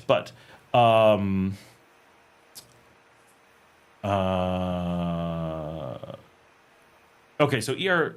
Worman says, yeah, it kind of pisses me off that an unemployed person with $800 social welfare check gets a shot at residency, and me as an employed person who brings in way more gets a tough time with it. I do want to point out that so all of that is, well, not true. An $800 social welfare check does not get you in. It has to be $1,000 or they won't. But ignoring that, the thing that makes them able to do it is that they're 45 and you're 36. That's the actual factor being played at here. If you were 45, we'd have this solved. And so what I'm going to tell you is this is what I think you need to do. One is you talk to a lawyer, a good Traumate lawyer, not some random person. And you...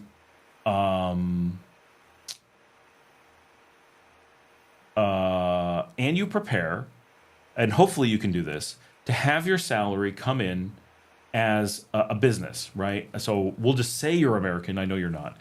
You form a U.S. company. You take your digital nomad salary, and instead of taking it as salary, you put it into a company in the U.S. You then pay yourself as a dividend from that company. Sure, it's the salary you were just earning a minute ago. We're just funneling it through a business to turn it into an investment payment.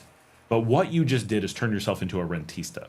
You know, you're not going to be a pensionado because that's a pension through a government guaranteed plan. But you can be a rentista. And the rentista, other than the amount being $1,250 a month instead of $1,000 a month. Oh, my wife just said there was an earthquake. Anybody else feel it? I don't know where she is, somewhere in the Leon zone. I haven't gotten the alert yet. I'll watch for it. So you can...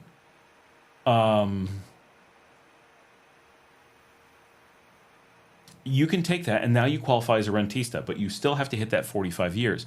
But if you're going to a good lawyer and you're showing, I've been here, I've got good income, I've met the rentista, the only thing I'm missing is the age.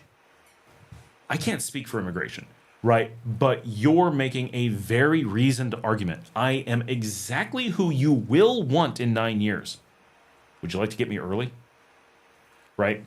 And that gives them a very different way to approach the situation other than he's not at all meeting our qualifications, right? You don't want to do that. So you want to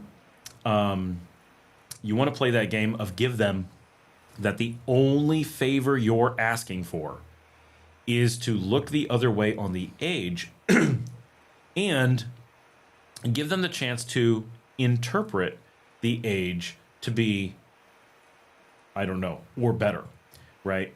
In all cases, their rules or better, right? If you said, well, the requirement's $1,000 a month. If you make $2,000, obviously that's okay. That goes without saying, right? But why is it okay? Because it's or better. So what you want to do is create a portfolio that is as clear as possible as being an or better. And so there's two ways to look at it. One way is each individual rule. And I did a video about this at one point where we said in the US, as a cultural thing or as a whatever, if you had a series of checks that you had to do, each check would always be looked at. Are you 45? Yes or no. Do you earn enough? Yes or no. If you, just to answer Diego really quickly, that's the official retirement age for Nicaragua, and they just want people who are officially retired. I don't have a good reason for it. Or people who are 45 and older are less likely to make waves. I don't know. So each individual thing would have to be, and it's just yes or no, yes or no. But in Nicaragua, the culture is a little different. It's, okay, here is the set of rules. My goal isn't to make each individual rule necessarily right. My goal is to take this set of rules and make sure that you meet this or better, right? So your goal is to make the or better. Make a really good, but minimize how much of this they have to play with, of or better, so that you can go to a good lawyer who does have the power to have this conversation with the right people and say, look, I meet nearly all of the guidelines required for a rentista, but overall I exceed them. So I thought I would just be able to get a rentista because I'm an or better. I'm better than the average candidate. That may not be accepted by Migración, but it's a really good argument to make. And it gives you a chance to have that conversation and say, what can I do to manipulate my own paperwork? Do I shift more into a rentista? Do I find a way to make it look like a pensionado? Do I need to be an investor like I don't have any choice? And while I'm doing this process, do I meet someone cute? We'll just keep throwing that out there. But there's a lot of that kind of stuff. That's the way you want to approach it. And I'm not saying it's going to work, but that's going to give you your best bet and give you across the board a position where you're creating the best situation for the lawyer, the abogado, who's going to be helping you. Because if you give them nothing and you're like, I don't meet any requirement because it all comes in a different way, they're just going to be like, you don't meet the requirements. But if you give them, I have done all these things and the only thing is this age, but overall, all my other stuff, I'm way better. I'm from a friendly country. I've got years of income. My income is pouring in. I've got this company that I formed that's making this money. I've got more than the amount, like way above the amount. I've been here for a while. Like, just put it all together, make a better picture of yourself. Janet says, I have to do errands. I'll catch up later. Hugh says, I think if I found a cutie here, my wife would get mad at me. Frederico, if you disagree, I think that's our... If you disagree, lose your U.S. passport. You can't. That's not an option for Americans. Everyone says that. Like, just give up your American passport. That's illegal. I don't have that legal option. So it sounds nice. It's very... But, many people want to, but you have to provide two things. You both have to have another government give you a passport, or else it's internationally illegal for the United States to let you give up your passport. And two, the U.S. has to agree to let you give up your passport. Both of those things are very big hurdles. So it's a thing you hear a lot, but it's actually quite hard to do. for most people. Some people can just give up their passport, but most cannot. Jack says, I found that if you spend time here and you develop connections with people, they'll help you out. There's a big difference between living in the country for 4 years and then trying versus trying for residency before visiting Nicaragua. Well, that's definitely true. He's been here for 2 years, I think, so he's along that path. In Nicaragua, networking is huge. Who you know is everything. Know the right people, and you'll be able to deal with things. And that is why it's important to treat everybody very well, because you never know who knows who. And that's totally true. It's amazing, after being here for a while, you just know a lot of people, and you're able to just navigate things, right? You know where to go. Oh, there's an office that lets you do this thing. And a great example is, I needed to get, and I'm drinking with this person tonight, so it brings it to mind.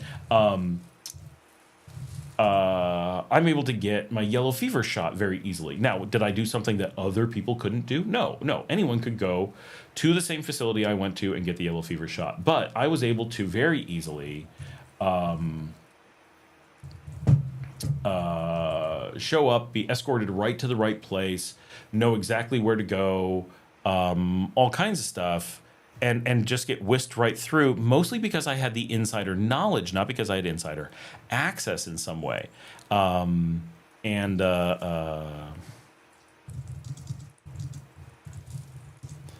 Sorry, trying to get a code that was sent somewhere.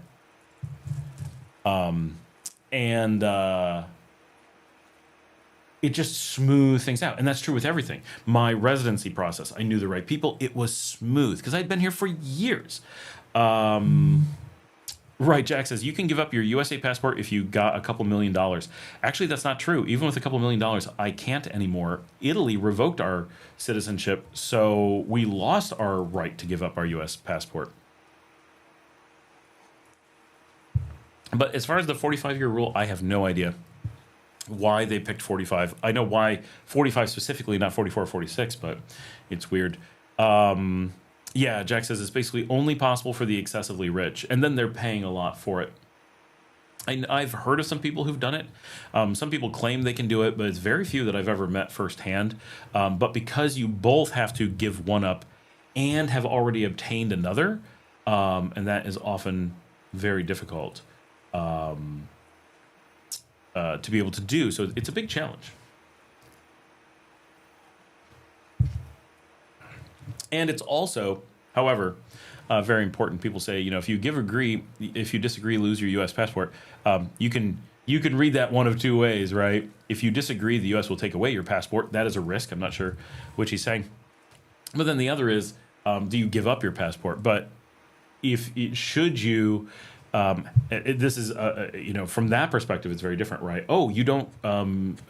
You should be deported. Basically, you should be deported from your country. If you disagree, maybe you're deporting yourself, but that's the way to go. No one should have to give up their national identity because they disagree with some group of people in the country, right? If that was the case, right, then especially in a non-democracy, what does that mean, right? Whoever seizes power, you don't agree with the person who seizes power, move somewhere else. Well, that is kind of what you have to do, but it's a pretty dramatic thing to have to do. It should never be what anyone's required to do. You should always be able to remain who you are. Otherwise, it is a system for think about Venezuela. Oh, you don't like Maduro? Well, why didn't you leave? Right? And many people did, but do you really want to say, oh, the U.S. shouldn't be doing anything because they should have all left because it's just the way it is or whatever? Like it ends up, it's a very weird situation that sounds very simple, but when you dig into it, it's like, oh, no, that's not simple at all. Like that's really, from either perspective, whether it's simply here's a risk or this is what you should do, depending on how you read it. And Tony says, yeah, and still pay U.S. taxes for 10 years. Right. You don't get to stop voting with your wallet. You don't have that right. Like you give up the benefits, but you don't give up the penalties. That's a big deal. And then you have no right to fight against those penalties. I am hunting for my hotel for tonight. Do I want to stay at the Hotel Neat or at the Wyack? Oh, I think the Wyack. Wait, dinner included? No, I'm going to save that for some other time, I think. One's got a 9... Oh, the Neat only costs like $3 more. It's got a 9.3. The Wyack is an 8.8. I've really been wanting to try out the Nyack, but the Neat is showing... oh, it's a better room. Breakfast included, I think. Jack says, damn, they still have to pay for 10 years after? Yeah, I didn't know that. Yeah, and think about this. If you remain, so if you're like me and remain an American, we're tax-free. But if I leave, I have to pay taxes. So it's a unique tax, a massive tax on something I don't have to pay taxes on currently. And so the financial penalty is staggering in reality.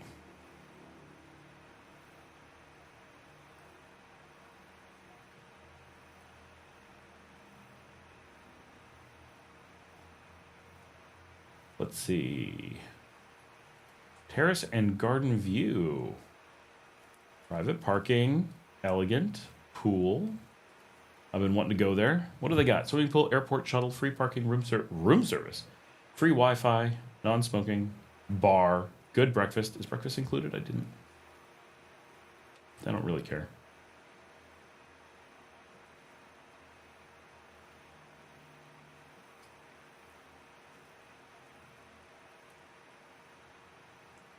Good breakfast included. I like it.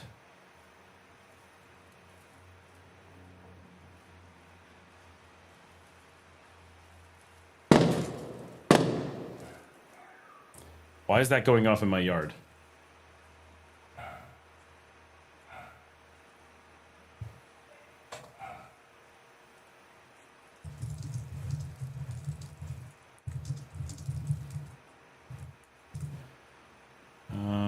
All right. Sorry, guys. I'm filling in my hotel reservation while we're doing that. Gonna be in Managua in just a few hours. I'm always excited. You know, honestly, I'm always excited to go back to my old staple, the DoubleTree, where they know me well. But I also like going and trying out new hotels in new neighborhoods. I'm going to be in Las Colinas tonight and hanging out in Central America. So pretty close to there. And hopefully filming a new hotel that I've not been able to film previously. If I rush, I might be leaving early. We will see. I don't know if I can pull that off. But always... Okay, U.S. price after taxes and everything comes out to $90 for a luxury Las Colinas place via booking. Firecrackers, yes. Tony says, when you denounce U.S. citizenship for 10 years. Yep.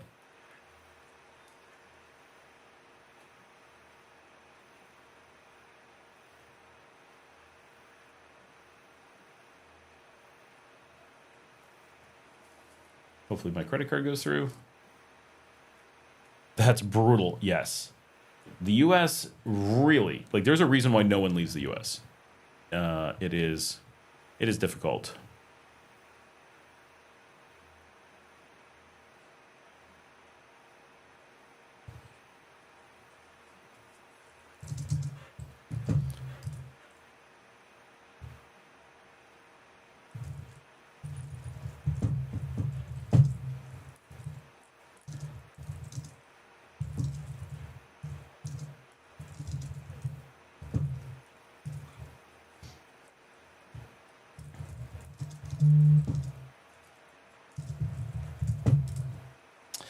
All right, my booking is confirmed. All right, excellent.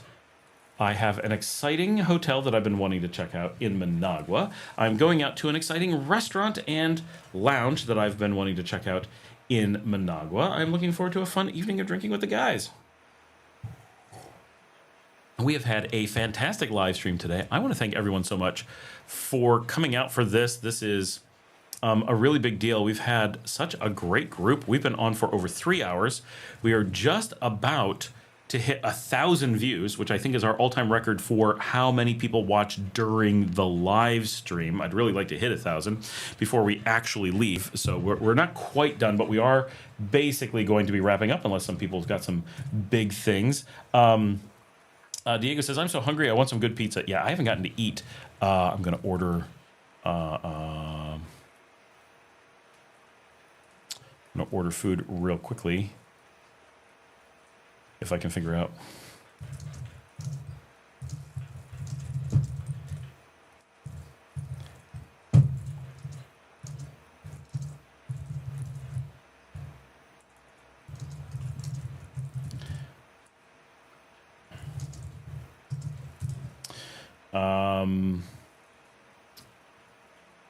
But yeah, to be honest, life feels so much simpler and freer than in Europe, probably even more so than in the US. Oh yeah. So I've lived in Europe, and obviously I'm an American, or maybe I think that's obvious. I grew up in New York and lived in Texas for a long time, and there's things I obviously really like about the US, and life there was not so bad. But I moved to Europe for a while, and it was absolutely amazing. Absolutely loved it. Lived all over Europe, and felt certainly more free than the US. I've never lived anywhere that felt less free. The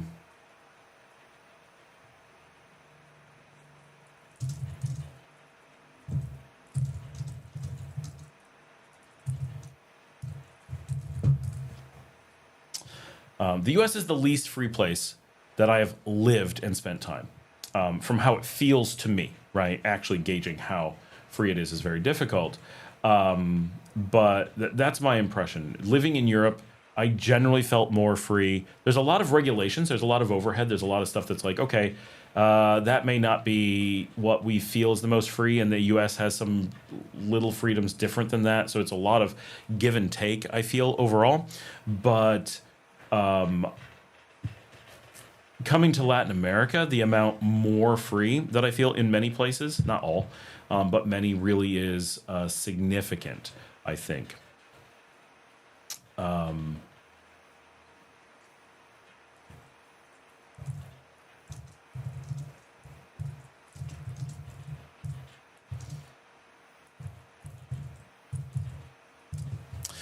Okay, I'm ordering dinner for my kids, and I have a prepared food order for them.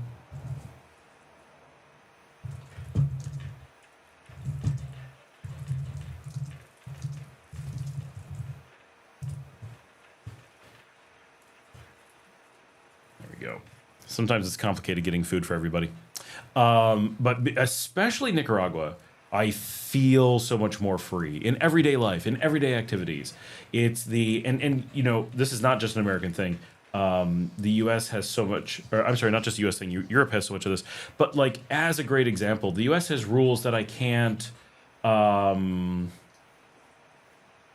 my daughter ordered dinner. That is perfect. It's so funny. They always come to the adults. My 14-year-old goes out and handles the dinner orders and all that stuff. It's awesome.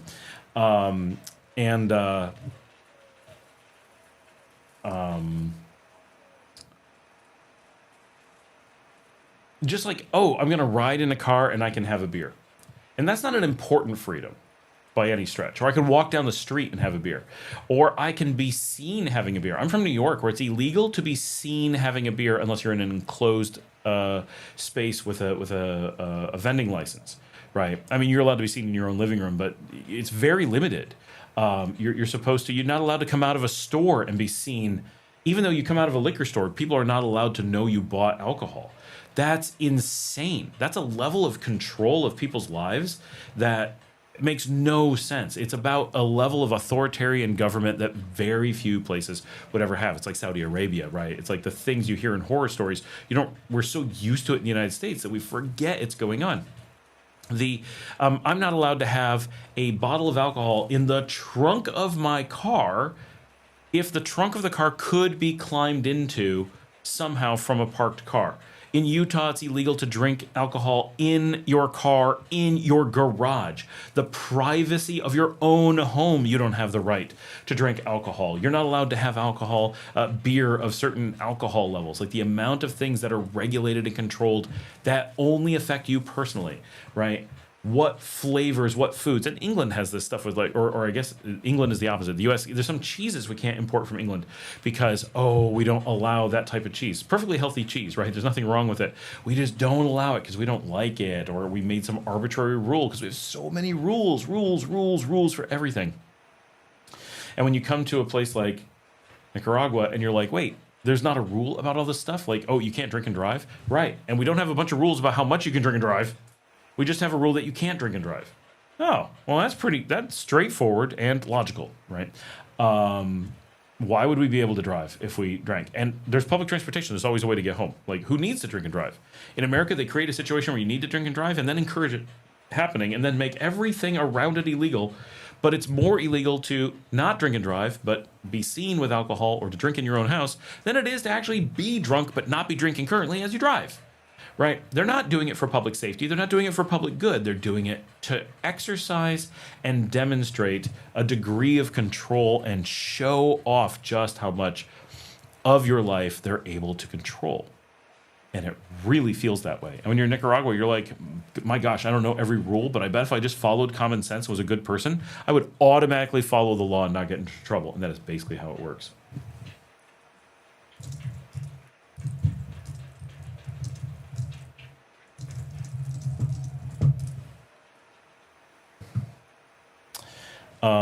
And beer is expensive here compared to Europe. Yeah, I mean, European beer and wine is super cheap. But it's really cheap here compared to the US. Diego says 2026 has really surprised me. Playa Montezuma, from what I've seen online and news, all Venezuelans are celebrating right now worldwide. That is definitely not the case. All Venezuelans worldwide must celebrate because they are now living in fear of the U.S., and the U.S. is the one reporting it. Certainly, there are many Venezuelans cheering and celebrating. That is true. That all are celebrating is not even remotely true and not reasonable in any way. We were talking earlier about the amount of propaganda that we can never trust any of those things because we know that people have been lying about it, and we know in other cases where they say this, it's not true, and we know that it doesn't make sense that it would be true, and we know that everyone, whether you're in Venezuela or not, is under threat if they don't show that they're celebrating or else hide. And no matter who you are, if your country just had its president kidnapped, right? And to be clear, this is only acceptable because he's not white. One has to ask, why has the U.S. been so adamant that you cannot have regime change in Russia? Obviously, because they're white. We've been at open war with Russia for years. And I'm not saying that the U.S. or Russia is right in this. I'm just saying the U.S. and Russia have been at open war, and the U.S. is like, no, you can never take out a leader. They're saying that Russia's doing much worse things than Venezuela is, right? Than they're saying Venezuela is doing. And yet, it's absolutely verboten to consider replacing what they claim is an unelected leader in Russia. And yet in Venezuela, they did so without so much as any approval by the government or anything. The president just came in and made this dictatorial action without the system being invoked to go to war with a foreign country and to kidnap a foreign leader based solely on the white makes right power, right? Because a white country kidnapped someone from a brown country, it is considered different than if we were to take out or arrest the leader of a European country. That is quite literally the only difference, and the difference in what you're allowed to do because of that, what is seen as allowed to do on the world stage, is unbelievable. We've heard the term might makes right, but this is most definitely a white makes right situation. And if we had a Latino president, if we had a black president at this moment, do we feel they could have gotten away with that same action? I wonder if that's true. E.R. Werman, illegality of the U.S. action aside, things might turn for the better for Venezuelans. Just hope they don't get the Bukele route. Things could turn for the better. The problem is we'll never know if it's going to turn better because we'll never be able to get the information as to how it was now. Everyone we know from Venezuela on the ground has said things were pretty decent. And so when it gets better later, and all it is better than they claimed it was, what do we know? Nothing. Right? So it'll be very difficult, and no one who's reporting from Venezuela can you trust, because they're all living in fear of U.S. retaliation. They have to toe the line. So we're stuck in a situation where real information just can't be available and won't be. So we can predict now, we know all along, this is a setup to guarantee there can't be real information. Diego says, I mean, you're not allowed to have vapes here anymore. So you really weren't allowed to have vapes before. People were working around finding loopholes, but... so this is one where every country has some amount of rules. Things like vapes and cigarettes affect people who are not the person using them, right? So vapes are better than cigarettes for sure. Both cause public health crises. Both impact other people who are breathing in the air. So they are not in the same category as drinking, where no matter how much you drink, just drinking never impacts someone else. Until you get to the point where it's causing health issues for you, and in which case you become a burden on the health system, and that is affecting society. But with smoking and vaping, you have a much more rapid impact on those people, a much more dramatic impact on the health system, and you potentially impact people around you. The reason that vapes, we know, we don't have any word on this, but we know why they're banned, right? One, they're not made here. There's no financial advantage. There's nobody winning. Vapes is 100% loss to everybody. Two, they're being used as a path to get people hooked on cigarettes who wouldn't have before. Three, they're really only used by expats. I've never heard of a Nicaraguan using one. Certainly some do, but they are rare, and they only are able to get access to them because the expats have been bringing them in. Until expats brought them in, there weren't any, right? And so it's a path to bad things that with cigarettes, you have Nicaraguans who are addicted to it, and so they allow it to continue. And even that, we hope they outlaw for exactly the reasons of promoting freedom and for the social good. But the vapes, because they specifically have not previously existed here, represent a major path to people becoming addicted to cigarettes, and they don't carry ancillary benefits to offset their negatives. Basically, everyone I've seen who isn't addicted to vapes is cheering the rule, and the people who are like, this sucks, are all people who are addicted to vapes and have been, smuggling them in or trying to get them, and they're not the worst thing in the world, but they make a lot of sense to have outlawed in a country that already didn't have them. Bukele just said that he wants to make a treaty with the U.S. to have Maduro serve his sentence in CCOT. That dude is just ridiculous. Yep, that's exactly what is expected to happen. Diego says Russia has nukes. Yeah, they're not really concerned about that. Diego says, I agree with the ban of vapes and think we should ban cigarettes. I agree. I think they should go and ban cigarettes, but there are loads of locals who are addicted to them, so it's a little bit harder. We have a public health system, and my taxes are paying for people's stupid health decisions like smoking. 100% agree. That is how it is. Tony says, how about nicotine tabs? They've always been forbidden, so they're not going to change that.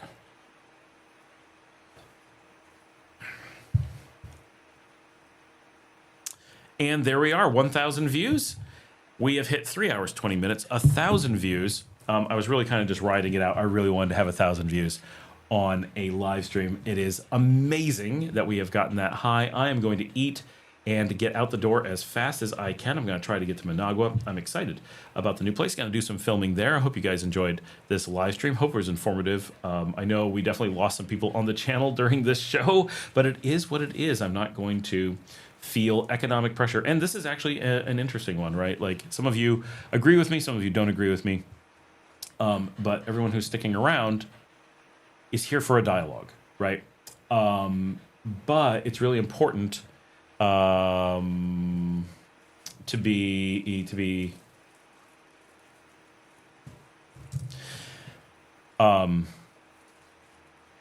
cognizant that even I, living in Nicaragua and running a YouTube channel, I am impacted by decisions around these conversations, and I have pressure. I have economic pressure to say what the U.S. wants me to say, or to just be not willing to talk about it, or to jump out and be like, no, no, no, this isn't a thing. We don't talk about it. Or, I could easily just repeat the American line and not have to worry about what my home country thinks, or get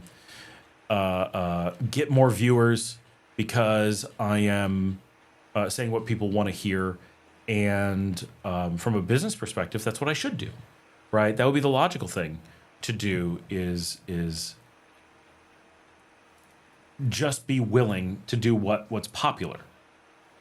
And so when we're talking about the Venezuelans or the Nicaraguans who feel fear, who feel pressure, or other expats who are scared of going back to their country if they don't either say the right thing or stay silent. Staying silent is, of course, generally okay.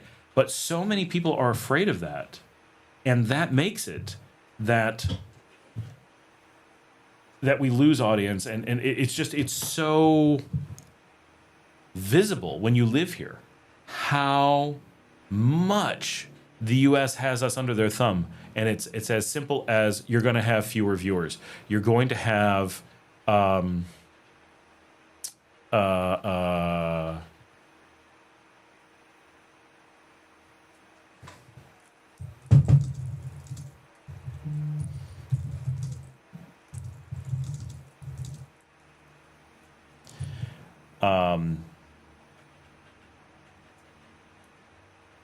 you're going to earn less. You're going to have fewer people in the live stream. You're going to have fewer people asking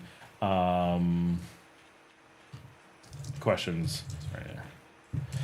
It's, in my case, it's little. But for a lot of people, they're afraid for their livelihoods. They're afraid for their lives. They're afraid for their families. They're afraid for their passports, right? And the threat is, if something goes wrong, they may be trapped in America where they don't have any freedoms, and they live in fear of ICE, and they know that they're prisoners, and they have to say, like, what are they going to do if they don't say the right things? That could be really, really scary. And so it is interesting that even as a YouTuber, even as a small YouTuber, I definitely feel the pressure to toe a line. Obviously, I'm not doing it, but I feel that pressure. It's real, right? So imagine people like Richard, not Richard Johansson. Don't confuse them. People like Richard living in a situation where he claims he's in Nicaragua and can't say anything. Now he claims he's in the U.S. and can't say anything. So he accidentally admitted that the U.S. is stopping him from saying things. But imagine the fear he must live under. He has to say what the U.S. wants him to say, because, his next stop could be El Salvador, right? With no process, no way to, say, well, I didn't do that thing. Like, it just happens, right? So the fear that now exists is so unbelievable. It's hard to overstate. Real quickly, we did have someone comment. This was yesterday about the vapes, because I did the short on the vapes. Thank goodness Nicaragua has some common sense. America play slow killing the youth without the vapes and cigarettes and beers and drugs. What a shame on the United States. It was a little bit hard to read that, but basically he's saying that the decision to get rid of the vapes here is really, really good. I do want to point out Adam James Abroad, who had the weird, nasty reaction to the show today and was like, bye-bye. Also had this, he's the one who had the diarrhea problem, he claims, the only person we've ever had claim that problem. Also then claimed that Nicaragua has the blandest food and the worst fruit in the Americas. I mean, we do have relatively bland food, I'll give you that. We do have relatively limited food options, just because of the culture and people not buying them. But the worst fruit, really? Our fruit is fantastic. Like, what is he talking about? So he's got been on a little bit of a tantrum about things. Is he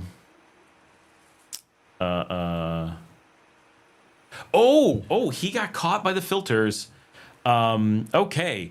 Graduate gemologist, who's a regular on the channel, said, coincidentally, this is in reference to my La Boquita episode. So this one did not get caught. I don't remember reading it. He says, coincidentally, I've been to La Boquita at the end, the so-called tourist area. This beach is probably the closest and most convenient to reach from where I stay in San Marcos. Definitely, he's right. You can rent a horse and ride slowly up and down the beach. Some good restaurants and bars, reasonably priced food, cold cervezas, nice views. For my birthday, we had a seafood feast type meal. There were many different types of seafood, including the not actual lobster, spiny lobster, which is kind of our joke here. We've talked about it. They only have crayfish here and call it lobster, same as Florida. It turns out most Americans don't know what a lobster is. I do not see any other gringos there on that particular date, which is just fine with me. Necesito practicar mi español. Hablo con nicas en la playa. Happy New Year's. Feliz Año Nuevo. So there's all these great things to say about Boquita, right? And Adam James comes in and says, no gringos because it's a dump. Right? So we've got a guy who's been going around just posting nasty comments. And, oh, surprise, surprise, he's angry that we want Venezuela to be a free country. So, yeah, there was a pretty consistent, it turns out, message from him. I hadn't noticed that pattern quite yet. All right, guys. Let me see if we have any other notes. We do have a few. Nicotine tabs. Almost everyone here smokes. No one likes buying cigarettes. The public is definitely divided in this topic. Oh, the public would be, but at some point you just have to do what's good for them. Later on, can you revisit the bill about dual citizenship on another live? Sure, I can, Jessica, but there's nothing about dual citizenship. There is a bill about seeking dual citizenship. You won't be able to seek it, but there is no limit on dual citizenship. That is completely propaganda like everything else from the US. But yes, I do have a couple videos on it. I cover it thoroughly, so definitely check those out because they will answer any question you could possibly have. But it is as simple as this. Once it clears in 2026, no one can pursue dual citizenship with Nicaragua. That is it. There's no exception to that. Gracias. And there is no extra rule. There's no, oh, I didn't mention something. No, everyone claims that the law is something other than what the law is, but it is not the case. It is purely that one phrase that I said. You may not pursue obtaining a second citizenship. Whether that second one is Nicaraguan or your first one's Nicaraguan and the second one is something else. You can't pursue it. Diego says, this is more divided. I've seen people I know in a while. Definitely certain perspective is winning. The bridge is real. ERWman, it's almost 3 p.m. Got to run. Thanks for the chat, Scott. Appreciate all you do. Well, thank you very much. Brian Lopez says, how do Nicaraguans feel about this? About what? I think he means Maduro. Oh, he says Maduro. No. Oh, Jessica says, no. The one for the U.S. from the Ohio guy. Oh. I mean, right now it's just a proposal, but yes, we can talk about that on a future one. Oh my gosh, we're way over 1,000 views now. That is excellent. My tuna salad sandwiches have arrived. That was Ida popping in as she's running out the door.